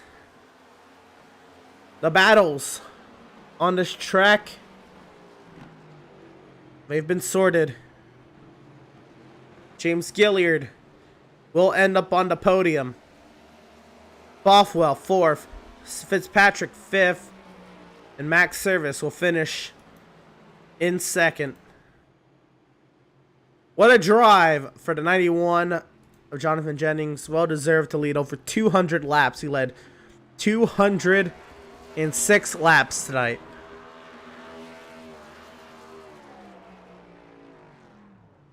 And he's going to burn it down here in front of the fans of New Hampshire. Rightfully so, Jonathan Jennings dominated, swept the stages, and won the Cape Breton 215. I'll go for a little long donut, long burn on the front straightaway, and I'll put it in the wall. Yeah, a little bit of beef going on pit road. Oh, man. Jacob Reeves and James Gilliard. I called it. It'll be intriguing to see if we can get both of their sides to the story in this one. Jonathan just he just killed the motor. The engine. Well, we'll go ahead and bring him on up. Driver of the 91, Jonathan Jennings. You led 206 laps tonight. Reminiscent to your dominant run at the Nashville Fairgrounds. Jonathan Jennings tying yourself now for most wins on the season. How's it feel? It feels good. I wasn't sure how I would run. Kind of found something late last night and wasn't able to test like I wanted, but it worked out. I was gonna ask, what kind of a piece did you bring to the track? What happened? I guess all the prep work. I guess the race was fairly easy once you qualified on the pole. So what was it all like? The work getting to this point. A lot of testing. Trying to get the car to turn in the middle was the main issue I had. But working with some of the team, we figured it out. And it showed big time. And this is no slouch of a field. I know the field size has dwindled over the past few weeks, but this is still a good field. What does it mean to you to put most of it lap down, almost lap everybody? The only person who didn't lap was the point leader. It shows the strength of our team right now. We've done quite well this year, and hopefully it continues. Right on. Well, coming up next for y'all is Michigan. Before you hit the dirt track at Eldora, the Super Speedway at Daytona, and the road course at Laguna Seca. So what can we expect out of the 91 team? As it's going to be your last, I guess, real speedway track before you head to a bunch of wild cards. I don't know. I'm not a big fan of that track with this car because it's going to be more like a super speedway race. So I'll try to just stay out of trouble and just be there at the end, kind of like I did at Auto Club. Right on. Well, we'll just have to wait and see how everything plays out next week at Michigan. But Jonathan Jennings, congratulations. You should firmly be second place in points with Seth Berger starting in parking tonight. And you tie Max Service, the point leader for most wins on the season. And again, 2 very dominant wins this season. So celebrate hard. You earned that one. Congratulations. And best of luck to you in the coming weeks next week in Michigan. Thank you. That was driver of the number 91, Jonathan Jennings. And wow. Again, it's not often you get runs like that. That was a powerful, powerful, dominating run. Yeah, absolutely. Just a great showing from him. And I honestly, it's just amazing the kind of power that he had in that 91 machine tonight. It almost looked like what we had at Rockingham with Nicholas Shelton, you know? It had that kind of feeling tonight. It's just amazing to see the kind of power that he brought out. It was great. Absolutely, but we're not done. We got more post-race coverage coming up here from the Magic Mile at Loudon, New Hampshire. Post-race coverage of the Cape Breton 215, round 17 of the Outlaws Sim Series season from the New Hampshire Motor Speedway. Coming up on the far side of this break. Don't you go anywhere.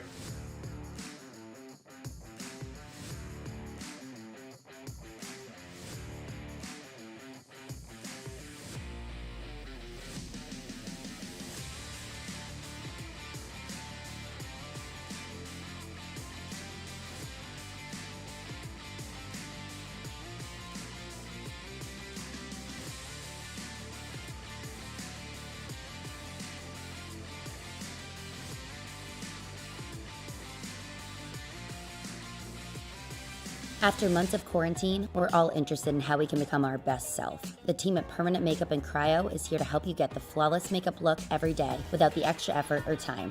When it comes to your appearance, you deserve the best care that money can buy.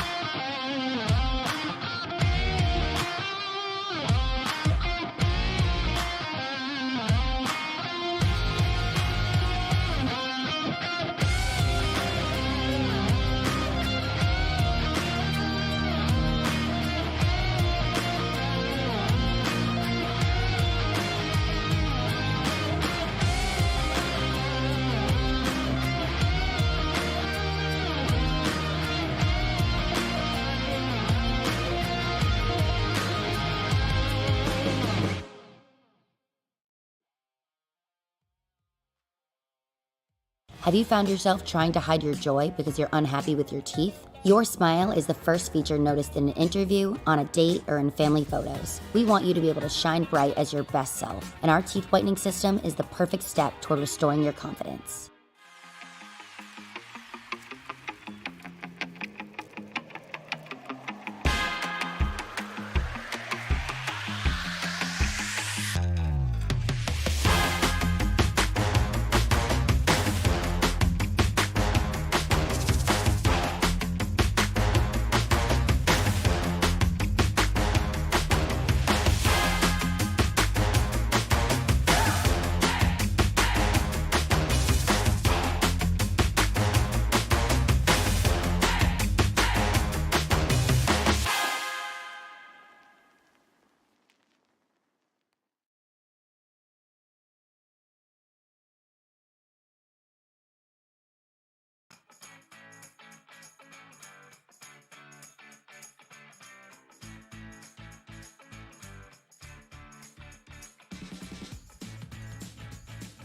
Welcome back, race fans, to the virtual New Hampshire Motor Speedway. We're on the post-race coverage here of the Outlaws Sim Series from Loudon, New Hampshire, the Magic Mile. We got second place finisher Max Service standing by with Ed Shearer. Max, the boys in the booth. You got a copy, my friend. Yeah, I got you. Oh, that was great, Max. Well, hey man, I'm gonna make it as simple and sweet as possible. What did you need to catch that 91? Because apparently you didn't have it tonight. What did you need, Mike? I think the track temp was a little different from like when I did all my testing, or something, because there was just no fire off speed in that car. It just wasn't very good. So I lost like 2 seconds on the first run to him, and then after that we kind of stayed even for most of that, and then towards the end of that run started to fall off a little bit more again. I'm regretting not making a bigger adjustment in the right rear spring to tighten up that exit, because I was starting to lose the right rear, and that's why I was losing him there. And if I didn't run that first run out long enough, I probably would have been a lot closer. I don't think there was much passing him. He was really, really good, but and then at the end of the race, I caught the battle for what was going to be third, all like 3rd through 7th, battling like crazy, and I was on pace to at least come within 10 seconds of the lead, and kind of just sat behind it for the rest of the race. Didn't really want to get involved, didn't want to kill the car, so it ended up being a 27-second gap or something like that instead of less than 10, which it was going to be. Yeah, well, you still had a good night overall. I mean, it's going to take a little bit of chunk out of your points lead, but you're still in the points lead anyways, and like you said, you did manage your gaps a little bit. Yes, there was moments and times where you were catching him by a lot, and we thought it was going to be close, but it's like he had that little bit of long run speed that you couldn't kind of mesh with, and he just kept pulling away from you and making that gap look increasingly difficult to catch. But next we go to a track like Michigan, where it's going to be, I feel like it's going to be a little bit more of a group pack racing. How do you feel about your chances going to Michigan next week? I feel okay, yes. I mean, I don't really know. We'll see when we get to Michigan if I can build a decent setup there. I felt like I had a really good one tonight, and I think it was starting to really come around to me at the end of the race there. I felt like I was a little bit better than them, but obviously just caught traffic, and by then the gap was too big to make up. But we'll go at it next week, see if we can build a decent piece, and I don't know, maybe we'll have something for them. Maybe I can win a race again. Well, Max, wasn't the hometown showing that you were hoping for? I know you wanted to get the win in front of your Canadian fan base and in New Hampshire and with all the Crown Royal fans out there and everything that you needed. But good luck in Michigan, man. We'll see you in Detroit. This is my home track, 13 hours away. Real close. Yeah, that's it. We talked to Andrew before. He said this is it. This was it. I think you just cut him off. Did you want to say something? I'm good. Oh, you're going to hear about that later. Oh, man. Well, that was second place finisher Max Series. But I know this driver is going to be happy because he just got himself a podium. James Gillard. Man, it's been a minute. I'm sure you are glad that you were able to finish off the job and get this podium tonight. How about it, man?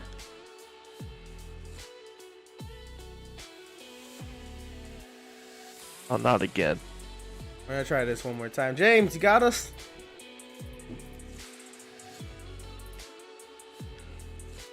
Eddie? Well, we'll go ahead. We'll try to get Eddie here in a second, but I'll go ahead and well, Ed, I'll give you the other driver you're supposed to interview. I'll give you Jacob Reeves, so you can get his side of the story. What happened there? Jacob Reeves, boys of the booth, you got a copy, my friend. Yes, sir, I do. Well, man, I'll tell you what, it definitely did not look like the night you were hoping for. We saw that little bit of contact with the 33. Want to tell us what happened there? It looked like it got a little bit fierce at the end of the checker flag there. Saw a little bumping and banging there. Yeah. I've been running the same line that I've been running really the whole race. Just trying to manage what I could. And I know that I was a little bit faster than the 33, and I know I could pull away from him, and I was pulling away from him the past 2 times pitted. And, I mean, I don't really know what he was thinking. I'm sure he's probably gonna have a different opinion about it. I'm sure he's gonna say, you know, he said in the race chat that he didn't change anything. Well, I think what he did change was he didn't use the brake pedal. Because I just went and watched the replay of it, and he just drove it straight in there and put me just turned me sideways and knocked me out of the way, and then stayed on my door to where I couldn't control it, and ended up going straight up into the wall. So he's had a lot of run-ins with a lot of people this year, and I ain't gonna state, but I think it's gonna come back to him eventually. Oh, that was spicy. But you know, Jacob, you definitely had a great run tonight. No matter what the finishing result shows you, you ran up in the top 5, top 3 all day today. Even drove up from where you started in 12th. It showed that Elite Performance Industries beautiful Camaro, what it's made out of, and showed that you had the speed. How do you feel about next week when we go to Michigan, where it's kind of like a super speedway, but not really at the same time? How do you feel about your chances going to Michigan next week? I mean, you know, I've always liked Michigan. I always liked it in Xfinity cars. You know, as I've stated before, you know, I run a lot of Xfinity, and, you know, I'm just starting to really grasp on these Cup cars, and it's showing on the track, and it's showing, you know, with the performances and where I'm at in the points and everything. So it's starting to show that I'm starting to get a hang of these Cup cars. You know, Michigan, I always liked it, and Xfinity, I'm sure it's probably going to be hopefully the same in the Cup car, but I mean, if we quit having run-ins like we had last night, we may have a shot at it. But I mean, we'll see what happens. I mean, I go week to week, and we'll see what happens. Well, Jacob, no matter what, man, you still impress the living heck out of us and show why you're a contender every single week from here on out. Congratulations to your top 10, man, and we'll see you in Detroit next week. All right, thanks, guys. See you.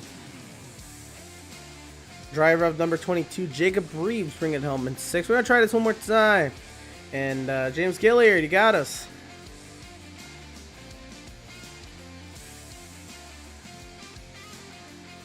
Eddie, you got a copy.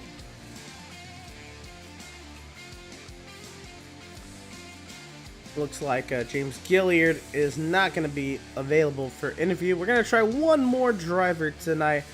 Hopefully he doesn't mind getting pulled up here a little late, but driver finishing out in the top 5, Seth Fitzpatrick. Seth, what happened out there? It looked like a very fierce battle between yourself, the BMG boys, and Reeves and St. Cour. Looked like great battling. Oh yeah, it was fun racing. I was struggling to do everything I could do though, but for the most part, it was all pretty fun. It says you started in 10th. You had to fight your way through the field a little bit, but you kept that 2 car very clean today and netted yourself a top 5 finish. How does that feel for you? You feel satisfied with that run, or is there a little bit more in that 2 car? What do you think? I'm satisfied with it, because I hate New Hampshire. I wish they'd fill it up with water and stock it with bass. I'm glad that one's over with. So I feel pretty accomplished. Well, we got a wild stretch of races coming up. We still got a Speedway, a 2-mile D-shaped oval at Michigan next week. But then after that, we got the dirt track at Eldora, the super speedway at Daytona, and the road course at Laguna Seca. I'm sure you're looking forward to Laguna Seca. But at that, what do you make of your chances next week? And what are you going to have to do next week as you set yourself up for 3 wild cards? I'm not real sure, to be honest. I don't really like this car on the bigger tracks that don't have a whole lot of tire wear, which I'm sure that's what Michigan will be.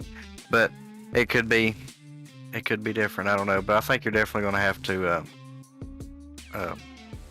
be able to handle good behind other cars, so you will be able to pass. Because I feel like it's going to be very, very hard to pass next week. Right on. Well, we shall see you then. We want to thank you for your time, Seth, and congratulate you on your top 5 finish, because it looked like a lot of fun and a hard-fought battle there. Congratulations on making it to the end, getting that top 5. Best luck to you next week at Michigan. Thank y'all. driver of the number 2, Seth Fitzpatrick, bringing home in the top 5. And you know what, I completely forgot before our post-race break to go through our post-race results. No worries, we'll go ahead and we'll do it now. Take a look at the restart zone that, well, we didn't really get to use tonight. We'll give it Andrew's restart zone camera a little love tonight. Jonathan Jennings started on pole, led 206 laps, brought home as the winner. It's simple as that.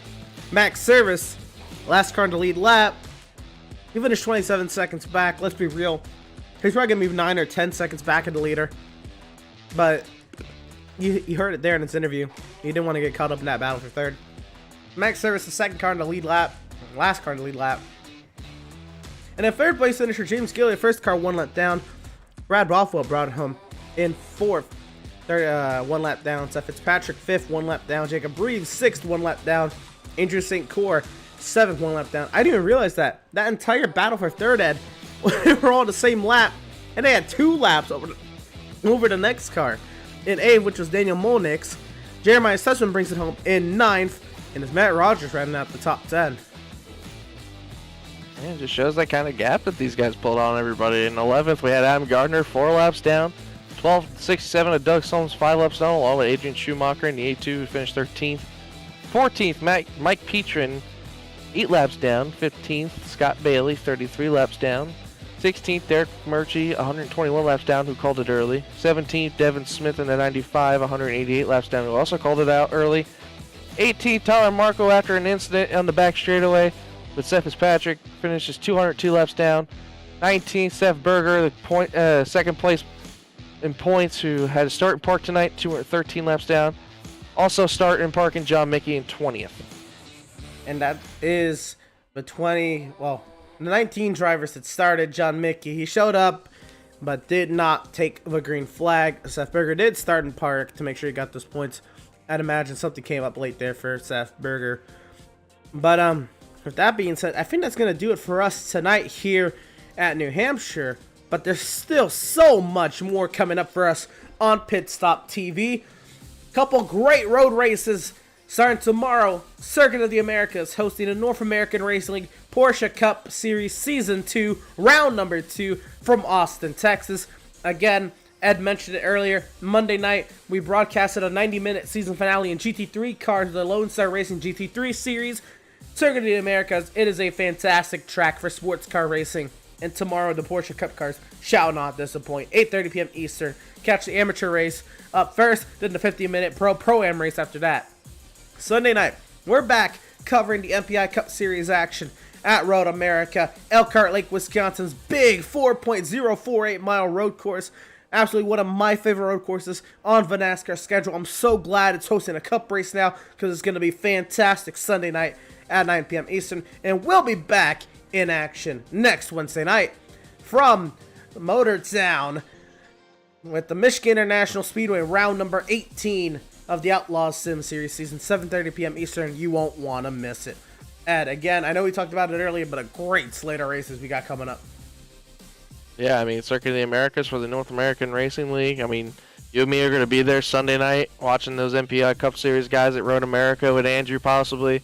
And then we're back at it next Wednesday in Michigan. But catch all the action from Thursday, Sunday, and next Wednesday possibly on social media. Facebook.com/pitstoptv, Instagram.com/pit_stop_TV, Twitter.com/pitstoptv_ or YouTube.com/C/pitstoptv1, or you can catch this on Twitch, as some of you may be already, at twitch.tv/pit_stop_TV. Well, beautiful. I mean, it's going to do it for us from the Granite State. We're happy to have had you all here and tuning in and joining us for tonight's action, and we hope you enjoyed tonight's broadcast. For all Pit Stop TV, Ed Shearer beside me on the mic, I am Emerson Arden. Thank you all for tuning in. We'll see you tomorrow night for the North American Racing League Porsche Cup Season 2, Round 2 action from Circuit of the Americas in Austin, Texas. Or see you next Wednesday night for Outlaws Sim Series action from the big, bad Michigan Speedway. Till then, go stay safe. Have a good night, everyone.